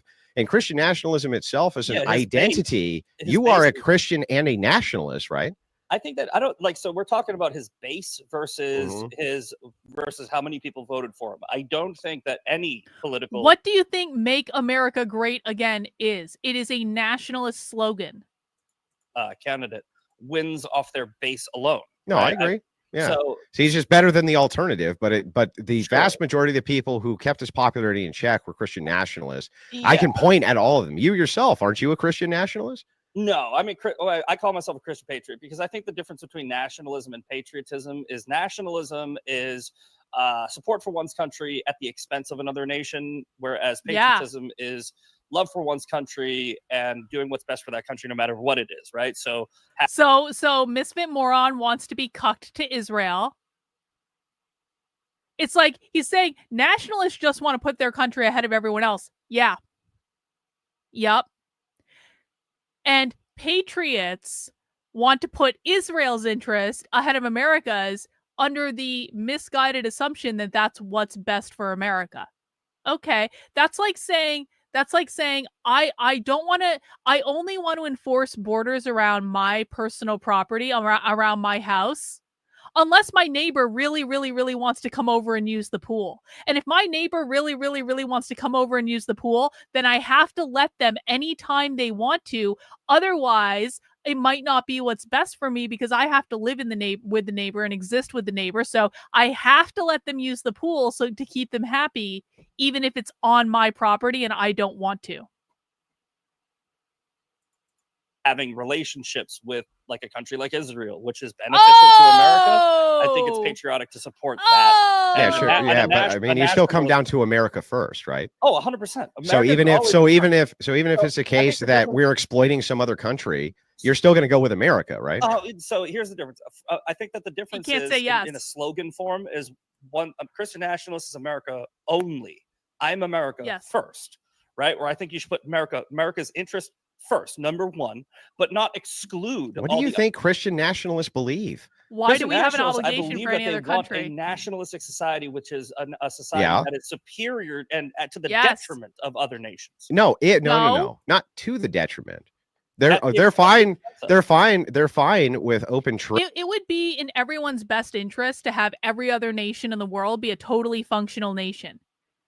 I don't think anyone is saying every other nation has to go to shit, but we're going to be awesome so that we can be better than everyone else to their detriment. That's literally not an argument that's being made because it would not be in our best interest for every other nation in the world to go to shit. It is in fact in our best interest for every nation to do well and to prosper and all that stuff because that's going to create more opportunities for everyone. What we're saying is not off our fucking backs.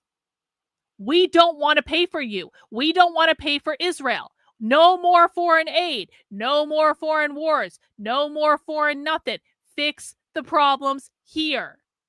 Focus here. And then all other countries can focus on their business. And if there are opportunities for us to come together and make deals to trade and to do things that are mutually beneficial for everyone, then we can do that too. But no one is saying that we want to crush other countries and destroy them. We're saying we want to focus our stuff on our country first and not Israel.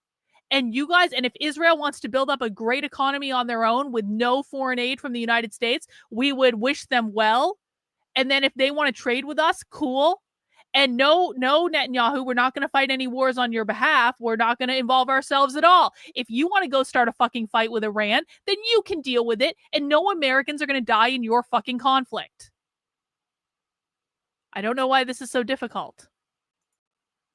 Trade, which can be mutually beneficial. But if you're putting your country first, necessarily, if you get the better end of a trade deal, that's always going to be considered exploitative, and that's fine. So what? I think we agree on that. So like, what's the issue here? Even with Christian national, like it sounds like you would be on that side of things. I think that there is a slippery slope of nationalism that leads to authoritarianism. It leads to exclusion. Everything leeds to authoritarianism, dude. And it leads to isolationism. Isolationism. Also that's good too. Look, I don't believe isolationism. Listen, isolationism doesn't mean the United States on its own. It just hang on. Rottweiler, thanks for the super chat. Midwit Patriot is making also the commie argument presupposing putting your country first will lead to the detriment of others, just like capital. That's exactly right. Another leftist argument that the Misfit Moron has made. Means that all benefits which go to the United States first. That's what isolation policy is. The definition of isolation. Pull up isolation policy. It has to do with tariffs and taxes. What does the word isolation mean? But do you know that words have multiple meanings? Sure. And when you're talking about isolationism as a We- political praxeology, you're talking about tariffs, You just right? reduced the You're word talking about woke. tariffs. You just No, reduced no, the I'm word serious. woke. Look it up. Hold on. Look up political No, isolationism. to use your own logic, right? Yeah. To get any argument, right? You need to reduce it down to a plus minus. The isolationism at its core tenet is isolation, right? Where it's alone. It's not whether it's that's not what it means. Hold on, but used as a political argument, it doesn't mean just Not a alone. political argument, just that words mean different things. You, or I'm sorry, two and two mean and two. And All woke- three mean different things. Yeah, woke means different things. That's the thing. Yeah, okay, but here's the thing: if you're going to make the allocation for a word like woke, you say no. This fits this thing that fits this group politically. You're definitionally saying it's the same thing on both sides. I'm saying it's not the same thing on both sides. And so you would be rejecting. No, you're making mine actually. No. If you make the claim, so if I make the claim, these two words actually mean different things between these two groups, that's fine. If you make the claim, though, these are exactly the same tenets for both, which is what you're making. Well, I said that. No. The tenets, right, are descriptors of the first part of the description. Woke tenets to then bring in right or left. The left, my argument is that you're absolutely spot on, where the left is all about equity. Right. And I think that the difference between the woke right and the woke left is they have all the tenets of woke, right? But instead of equity, diversity, equity, and inclusion, they focus on nationalistic, religious. So they're reactionary, not woke. Reactionary. Reactionary is the woke left too. No, it's not. No, it's not. Reactionary has a completely different meaning politically. And do you want me to give it to you? Can you maybe describe how it would be reactionary on the left? Oh yes, I think that the left is reacting to oppression, that they view oppression. No. Agreed. I'm not saying that I think not exactly, no, I agree. but okay. I agree. Their reaction. That's not a reaction though. That's not reactionary. Reactionary is of a person's set of views opposing political or social liberalization or reform. So that would be reactionary. The left is in charge of the institutions of power. They're not fucking reacting to nothing. Tell me, what are they doing as far as opposing political or social liberalization or reforms? They're the ones who bring all of the liberalization and reforms, dude. They can't be reactionaries. I'm talking about they were reacting in a No, we're not talking about reacting. Like somebody taps me on the shoulder and I go, "Ho," and it frightens me. That's a reaction. This is embarrassing. We're talking about political reactionaries. Political reactionaries. These anyone listen? I do not embarrass easily anymore. Like the vast majority of the time, I don't care. I have people photoshopping pictures of me on the internet all the time to try to make me look just awful, and I'm just like, I don't even give a fuck. It doesn't even faze me anymore. It doesn't faze me anymore when people think I'm foolish or people think I'm doing something embarrassing because I'm trying to say something to provoke a reaction from them, and it doesn't faze me anymore at all. Watching this is embarrassing. Is anyone else experiencing like secondhand embarrassment for this guy? Honestly, like 1 in the chat if you're experiencing secondhand embarrassment, 2 in the chat if you're just I guess watching in amazement and amusement and enjoying the show. But I'm so not used to feeling embarrassed about things anymore that it's actually making the embarrassment more pronounced to me. Because I'm like, I haven't experienced this level of embarrassment in like a while, and I'm not even the one in this debate. It's so bad. Words have definitional meaning. A political reactionary is opposing political, social liberalizations or reforms. The left is the ones proposing those reforms. So who necessarily is fighting against them? The right. The right is definitionally reactionary. The dissident groups you're talking about, Fuentes himself often makes this point. We're reactionary. And this is the other thing. This is really pissing me off. I don't want to like Andrew Wilson. I don't want to like Andrew Wilson. I really don't want to like Andrew Wilson. I have not liked Andrew Wilson for a long time. I used to have him blocked on Twitter, but then I unblocked everyone, and so I guess he's unblocked now. But like, I do not want to like him, and this is making me like him. And this is possibly, I'm even more angry at Misfit Moron for making me like Andrew Wilson than I am for him making me feel secondhand embarrassment on his behalf. That's what he says about his group. Our group is a bunch of reactionaries, he says. So if that's the case, and I look up the definition, the political definition, which is opposing political social liberalization reforms, it's fucking exactly what he's doing. That would be the opposite of woke, which would be the pushing of political social liberalization. Wouldn't you say that the left was reactionary from the political policy of slavery, right? Like that's the main argument that you're making, right? So they were reactionary to a political ideology of we should have well, like you could say that if you said that Confederate ideology was reactionary, I would say that's probably true. But I wouldn't say that Union policy was reactionary. They were the ones who were setting the liberalization policy, even past that of slavery. Okay, but the policy was slavery in the country, and then but even past the policy of slavery, like you can even have agreement to some liberal forms of liberalization, but that doesn't mean that your group is reactionary. In this case, though, they are definitely reactionaries, and they're the political side of it, the political definition that fits perfectly. There's the idea of woke doesn't because they're not fighting for equity or intersection. Yeah. This is exactly right. Misfit Moron. Capitalism is when you take capital letters and ism them.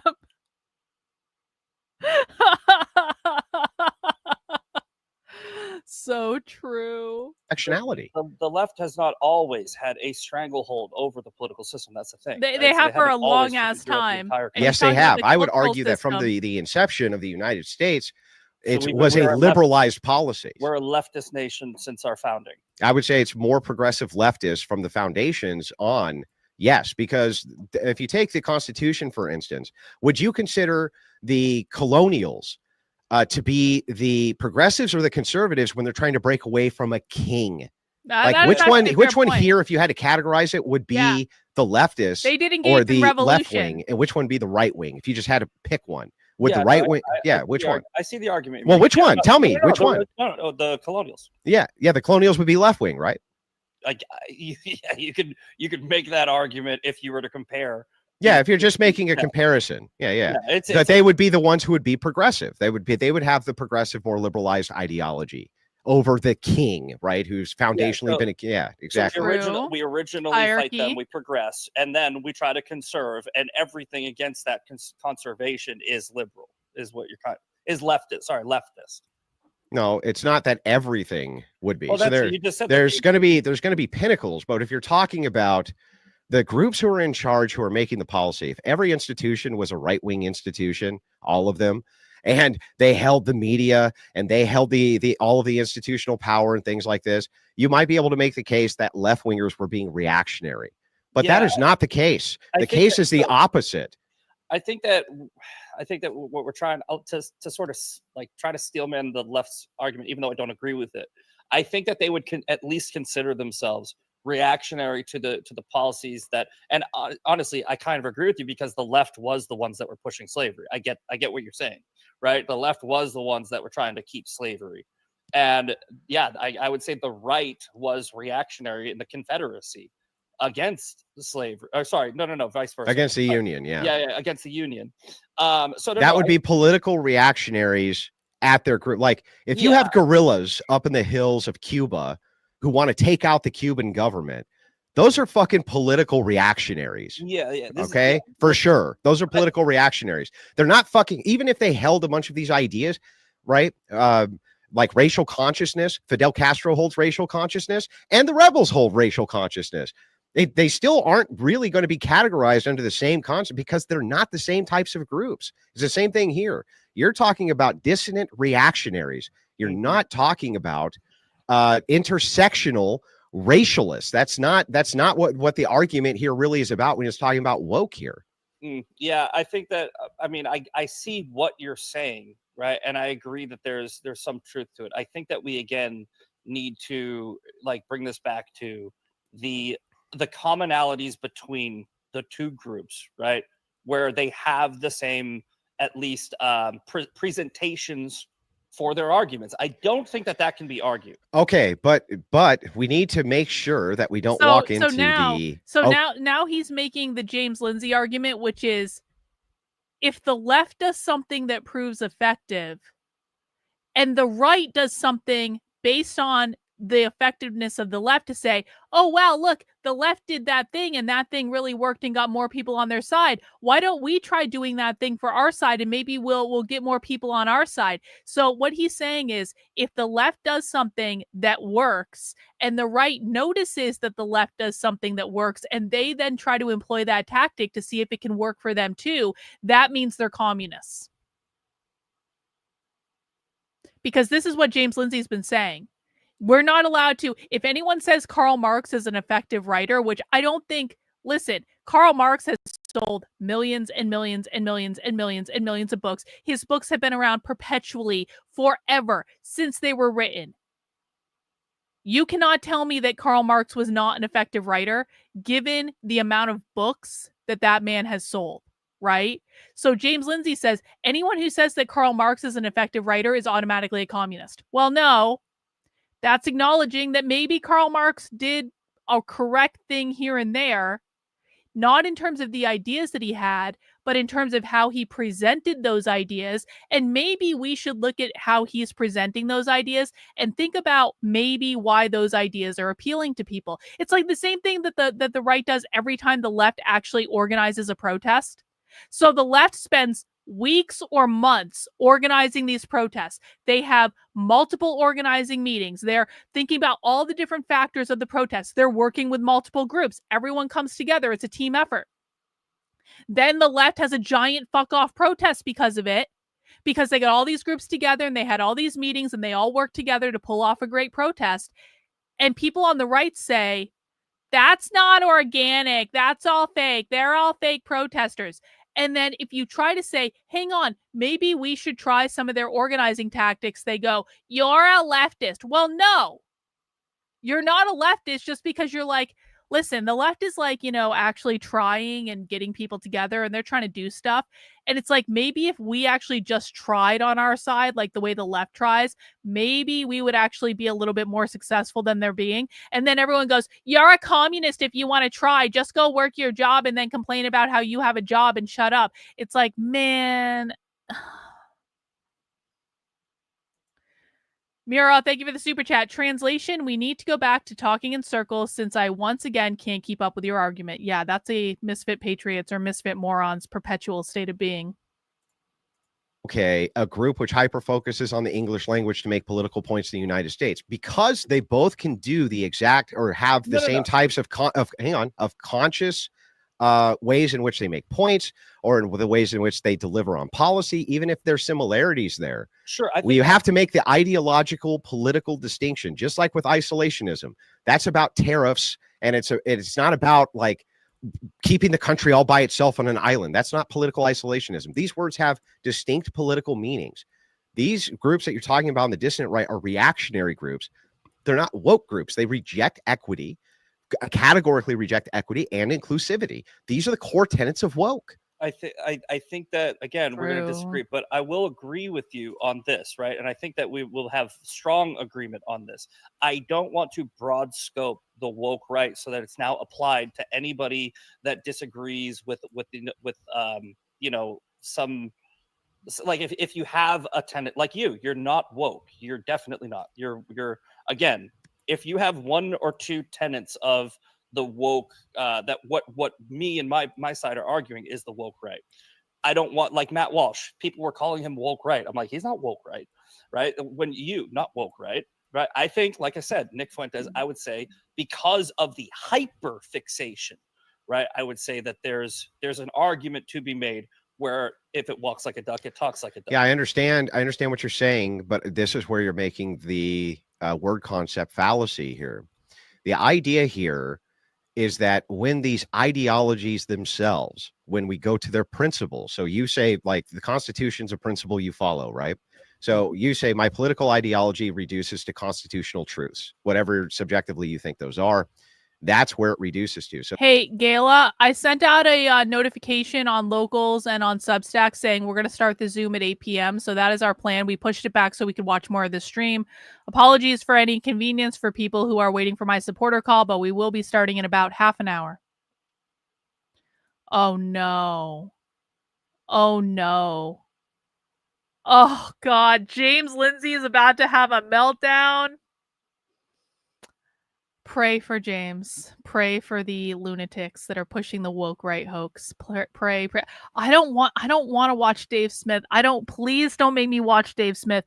I had to watch Dave Smith enough when I was in the Mises caucus, and I never thought he was funny, and I never thought he was particularly insightful, but you had to pretend he was. Ugh.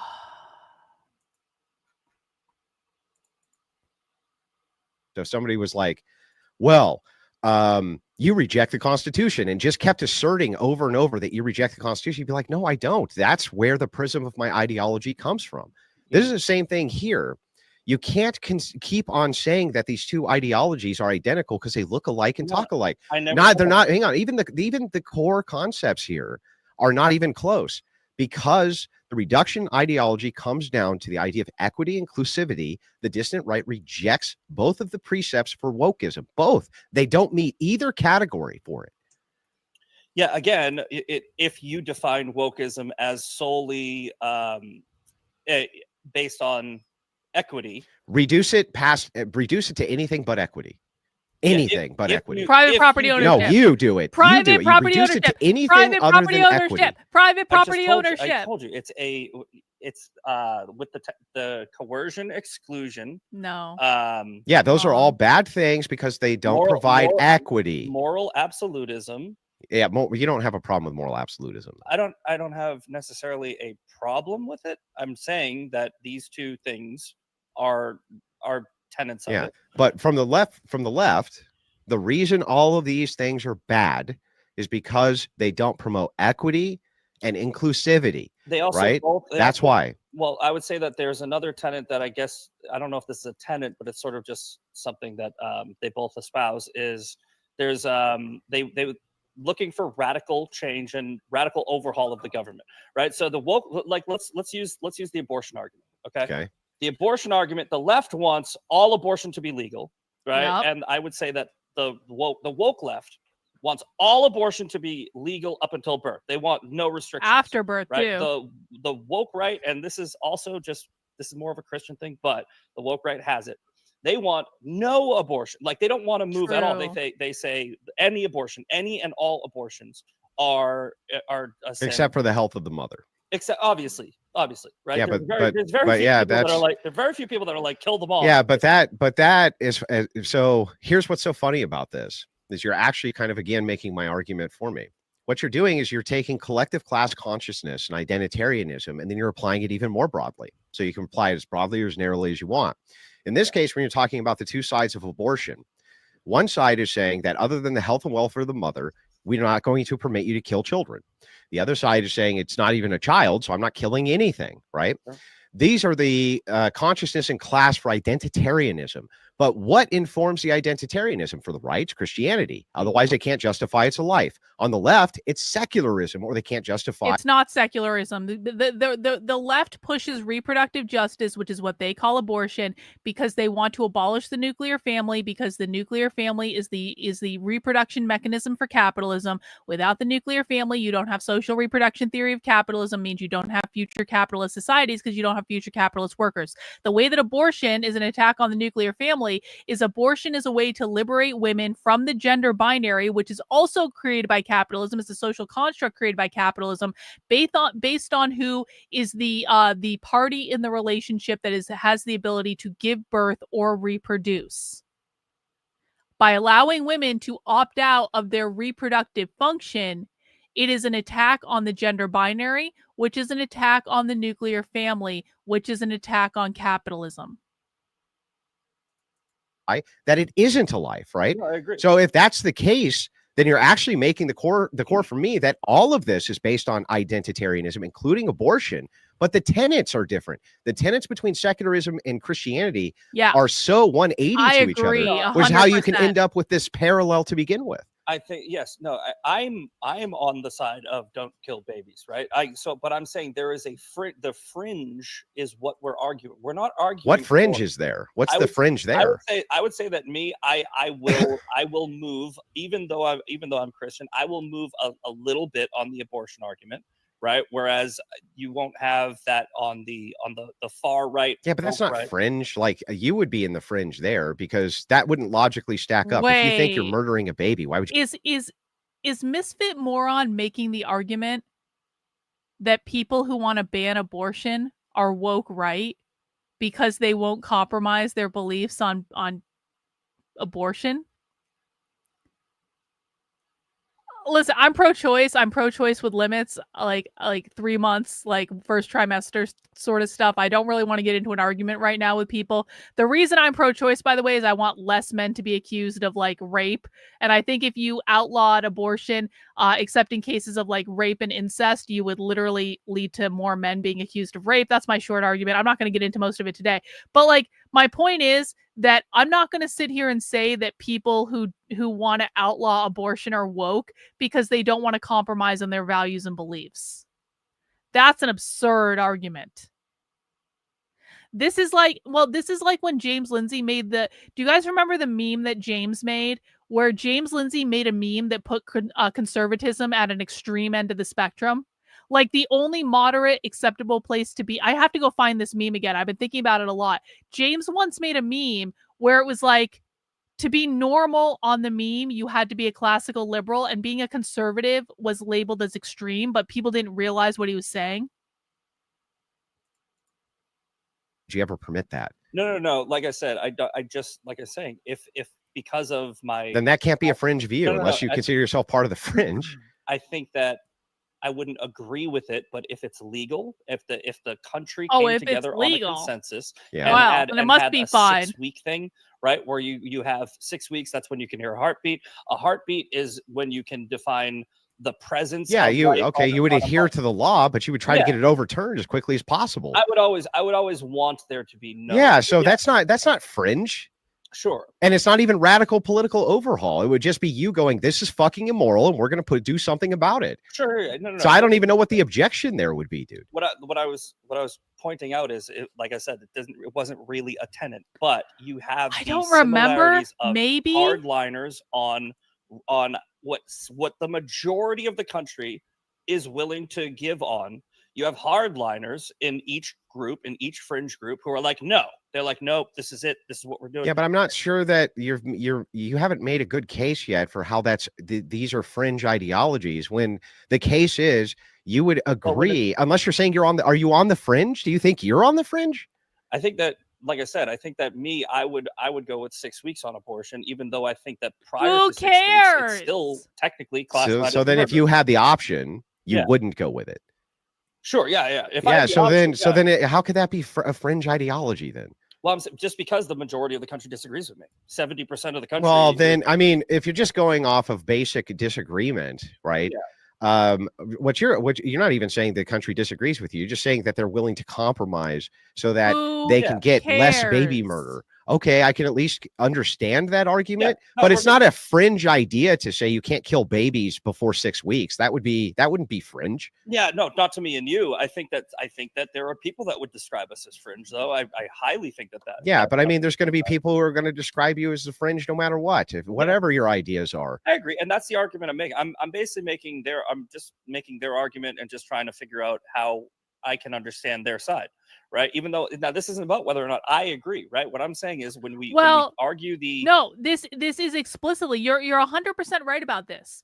The argument that Misfit Patriot is actually making is that you're not allowed to have principles of any kind, and that you're supposed to compromise your principles in order to make other people happy. This is explicitly a classical liberal argument.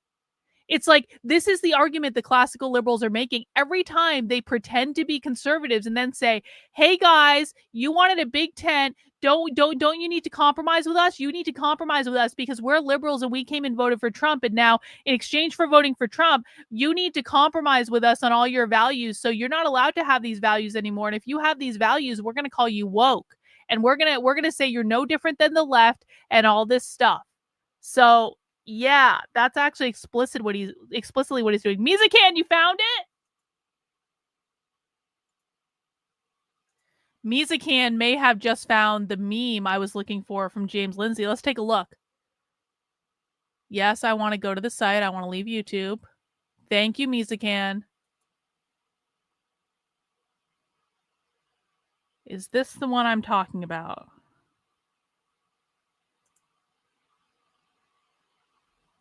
Oh, yeah. Yes. Okay. Do you guys remember when James like modified this meme that he had to literally put my face on it? Do you guys remember? This was a thing. James actually this was a real thing. This right here is a real tweet that James Lindsay said with my face on the communism or fascism part, and James is saying I'm both a communist and a fascist at the same time, apparently.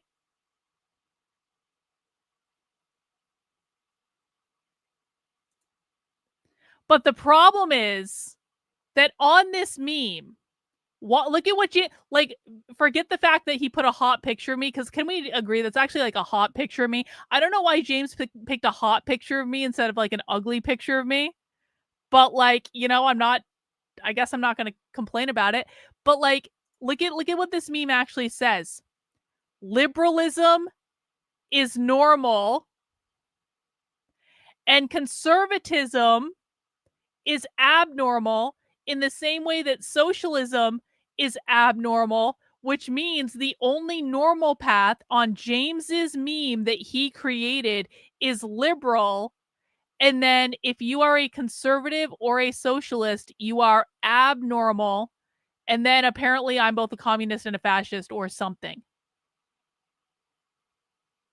So he's literally saying the only way to be normal is to be a liberal. And so then I think Mizakan literally drew a picture to say that James put conservatism and socialism at exactly the same level. And that he's trying to say that both are equally abnormal. Karlyn, you should reach out to Razorfish. He's agreeing with this woke. I don't want to reach out to him. I really don't want to. Tyler, I appreciate the suggestion. I don't want to reach out to anyone. I have been arguing with James for almost 2 years straight. I was arguing with him and driving him insane before he even jumped off of the woke right ledge. I don't have the patience for it, man. I cover the far left. Don't I do enough for you people? I cover the far left. I'm literally being called a communist by James Lindsay when I'm probably more anti-communist than he is. And my sanity has been pushed to the very brink by covering the far left. And you expect me to deal with this fucking mess?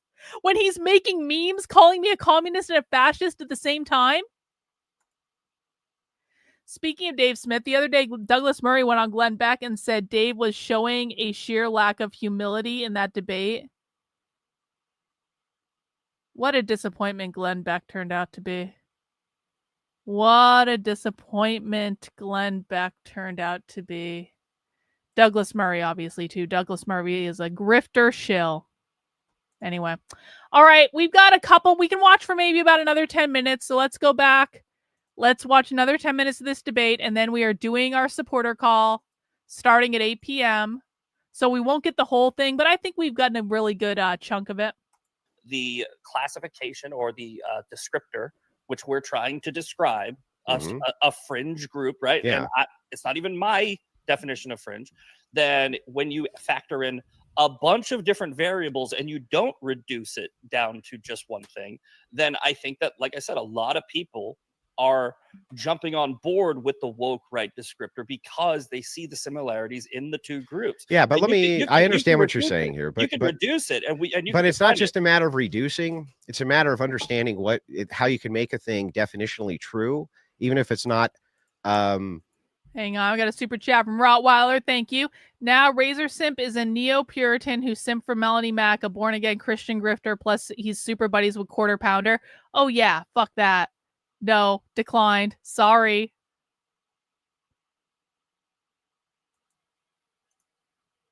I would say, like, even if it doesn't fit the category itself of truth. So here's what I mean by this.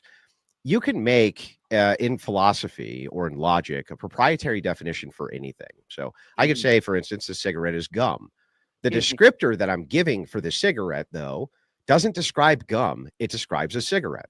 Now, I just call this gum. I'm not actually doing anything wrong. I have a proprietary definition for what a cigarette is, and I call it gum. Once you understand what it is that I'm pointing to, right, you would have to say, okay, that's gum, right? You wouldn't have any issues with that because what I'm describing fits that mold perfectly. But what you're trying to do here is make a thing definitionally true, which we already have a much better definition for. In this case, it would be reactionary. That definition, and again, I'll read it to you, fits this to the letter of a person or set of views, a person or set of views, opposing political or social liberalization or reforms.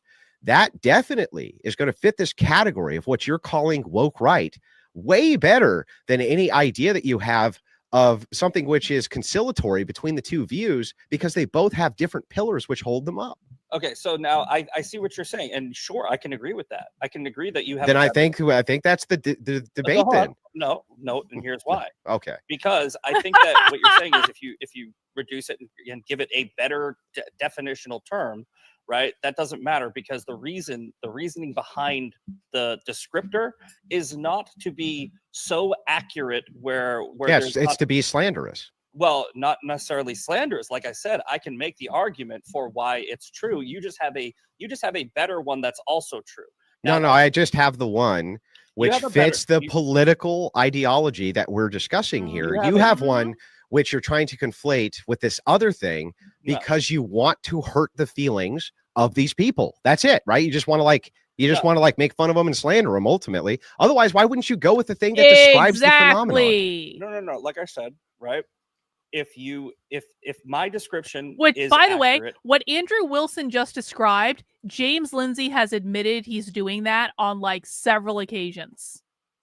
And your description is, I guess you could say, more accurate. Yeah, it actually fits it. It doesn't invalidate my description. Okay, but if it is the case that you can just say it's trivial, if you say it's just definitionally true, like me saying gum and then describing the features of the cigarette. But if I told you, but everybody else calls this a cigarette and not gum, wouldn't you conform to the view of what the thing actually naturally describes? Doesn't that make way more sense? A better analogy would be like if you're chewing big red gum versus like minty gum, and somebody's like, "Oh, you're eating minty gum," and you just go, "Yeah, okay." Okay, well, even better. I don't know. Let's just say filterless cigarettes. Let's just say gum means filterless cigarettes. Gum means filterless, but I'm smoking a cigarette with a filter. So I say, no, this is not called gum. It's called a filter, right? Here's what it is. That's what alludes to a filtered cigarette. I think a better that definition makes way more sense. In the political arena, especially. No. It's not. It makes more sense, but it's just more specific. I think what you're saying, we're talking about specificity, right? You have a more specific definition, but we're using, I guess you could say, according to you, the less specific definition because it's designed to be slanderous. It's the only reason that you here, let me make my case, and then you can refute it. Let me make a case for it. Go ahead. Even though I just gave you, by their own admission, these groups call themselves reactionaries, definitionally, because they literally fit the perfect political definition of political reactionaries, right? They fit it to a T. They fit it so well, in fact, they don't just call themselves that, but the communists call them reactionaries. The left calls them reactionaries. The federal government calls them reactionaries. Not really, but okay, as a specific criterion, because they fit that definitional mold so well. You have chosen woke right only and specifically to say this that we call the left, which is a bad thing, right? We want to make this inclusive of you guys too, because we think it's going to, like, in some way, I don't know, like hurt you or be bad for you or something like this. So you're not trying to make like an accurate political definition delineation. You're basically just spreading fake news, right? True. It's just fake news. Yes. You're half right. Yes. So yes, what we want to do is no, we he's want completely to name it right. so we can tame it because we think it's bad, right? We want to define We it want to in a gatekeep. negative connotation also- because we think it's bad. But it's So also it doesn't now take Misfit Patriot is admitting that James Lindsay is using Marcuse's strategy of repressive tolerance. So again, admitting that James is using a leftist tactic, according to James's very definition, makes James a communist. Congratulations. take away from the accuracy of the definition. It's not accurate. I disagree. The with pillars you. are You can- completely hold on. different by your own admission, and we No, have no, another it's not. definition that fits this way better. You always say you do this often. I wish you wouldn't, right? You gaslight and say that I'm not said this. gaslighting. No. You say I said this. I never said Bro, this. Your the definition. last time we debated, we went through every time I said you actually said this, we marked those times where you I said know, it. no, That's no. why I ask you the Your- question your in- specifically. Your interpretation of what I said and repeating it back to me in a different way than I meant it is not what Oh, I said. come on, dude. Okay, this is what you do all the time. You And can't just be like, I didn't really mean that, though. That No, thing but I said, I didn't really mean this it, is though. these are your debate tactics. This is how you. It's do not it. even a debate Right? tactic. This hasn't even been a brutal debate. I know. We're actually in. I think we're having a respectful debate. And I like it. So I'm trying to stay on the actual, like a real debate, which is what we're having. And I'm trying to keep you from going down this road of taking something I said out of context. I'm not trying to take anything you said out of context. You say, if you say this is what it means, and I go okay, Yeah. I'm not saying I agree like- with you on I'm what like- it means, right? So Wait. that's what I'm trying to. No, keep but you said you have admitted multiple times that you agree with me that the pillars are different, and you agree with me that the definition for Oh, my reactionary fits this Lord. mold far better I didn't than say what far I didn't say far better. you said. It's a much better definition, literally. I said, Bro, you did say that. I said, I'm not kidding. You did. Hold on. We could play the tape after, but I think Okay. I am pretty 99% sure what I said was, okay, you have a better definition.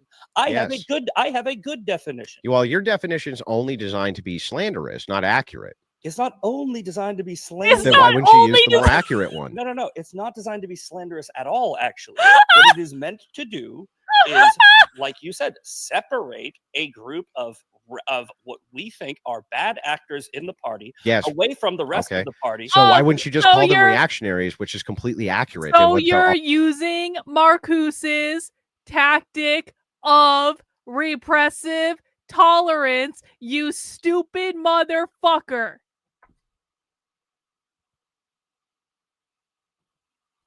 Literally using communist tactics, but he doesn't know that because he's not the brightest crayon in the box, and he never learned from James Lindsay what Marcuse's tactic of repressive tolerance is. I promise you, by the way, James Lindsay does know he's using repressive tolerance 100%, but he's not going to explain what that means to morons like this. This guy's a little useful idiot that James can send around to, I guess, do his bidding on podcasts, except he's not even doing that very well.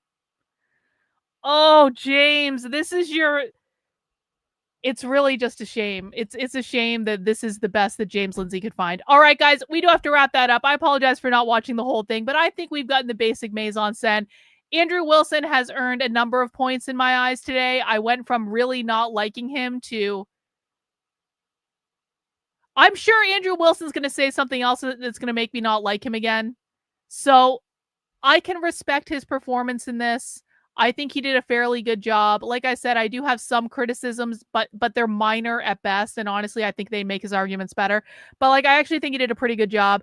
I'm sure Andrew Wilson will say something else that's going to piss me off again sometime, and I'll go back to not liking him. But for the moment, I feel pretty level about Andrew Wilson. Like, you know, he's obviously, regardless of what I think of him personally or his positions, I do think he's a very skilled debater. He's obviously put a lot of time and energy into getting good at debate. I know he has like a whole debate school or something like that. So you can really see the work paying off. And it's like, you know, you have to respect the hustle. You have to respect the time and energy that he's put into like really perfecting his craft. Even if I think he uses it in a misguided way, you know, whatever. Props, respect. There aren't people who are willing to like really perfect a craft like that anymore. And so, you know, I guess I have to give, you know, props for that. Misfit Patriot is a low IQ retard, and I don't know why people pay attention to him. And I will judge you if you support him. I will judge you personally if you agree with him, because that is an indication of your IQ, and I just don't know what to say about that. All right, guys, that is all I have for today. As a reminder, we are moving into a supporter call now. So if you want to find the link to the supporter call, head over to my Substack. That is Karlyn, Karlyn, .substack.com. We are starting an hour late today because we wanted to watch more of the debate. So I apologize for that. MacB is still showing Godzilla at 9 p.m. in the supporter Discord. So I highly recommend, even if you can't make it for any of the supporter call today, we're going to go about an hour, maybe a little bit longer if people have stuff to say, but I do want to keep MacB's movie night on schedule. And he is showing the original Godzilla tonight in the supporter Discord. How do you get access to the Zoom call in the supporter Discord, you ask? I'm glad you did. You head over to my Substack, which is Karlyn, Karlyn, .substack.com. I'll put the link in the chat. Oh, that link's not going to work because that's got an extra dash at the end of it. Just take off the extra dash at the end of that link. It's not my fault. It's StreamYard's fault. Here, I'll put a fresh link in the chat. What you're looking for is the digest newsletter that I sent out last night. And when you get the digest newsletter, what you do is you scroll all the way down to the bottom, and underneath this red box on the bottom, underneath the access to perks is below for Substack supporters only. When you are a supporter on the Substack, you will find the link to join my supporter Discord. You will also find the link to the Zoom call that we are going to be starting in 2 minutes, and you can come and join us and hang out for a little bit, and we can get to know you a little bit better. I will be back streaming tomorrow at 5 p.m. Eastern time, and we'll watch something more productive. We'll do socialism tomorrow to balance out nonsense today. All right, guys, take care. We'll see you next time. Bye.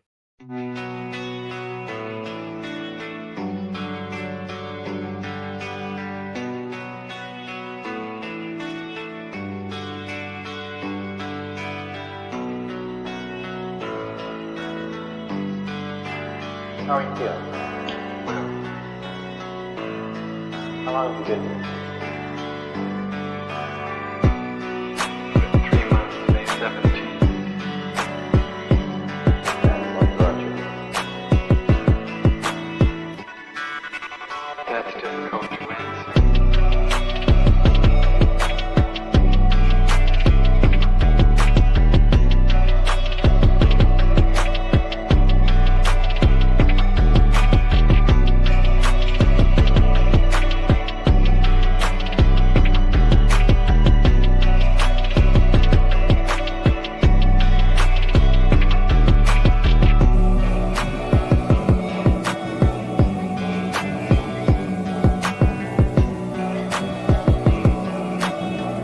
Would you give me some idea?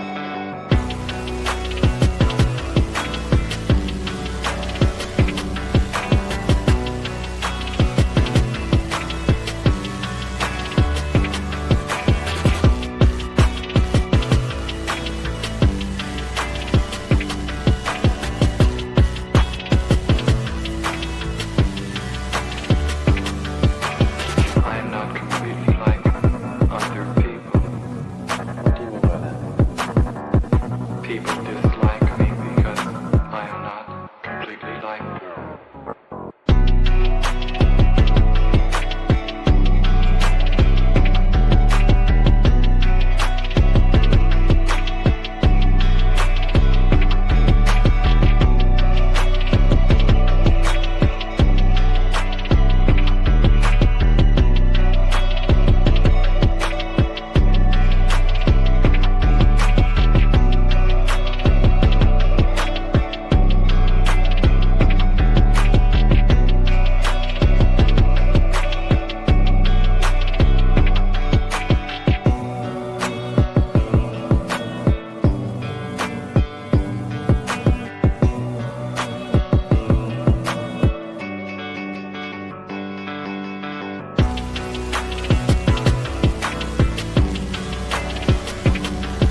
I'm not clear.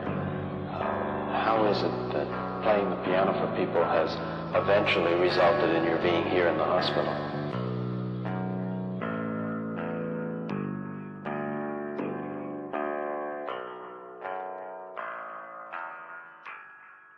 That's difficult to answer.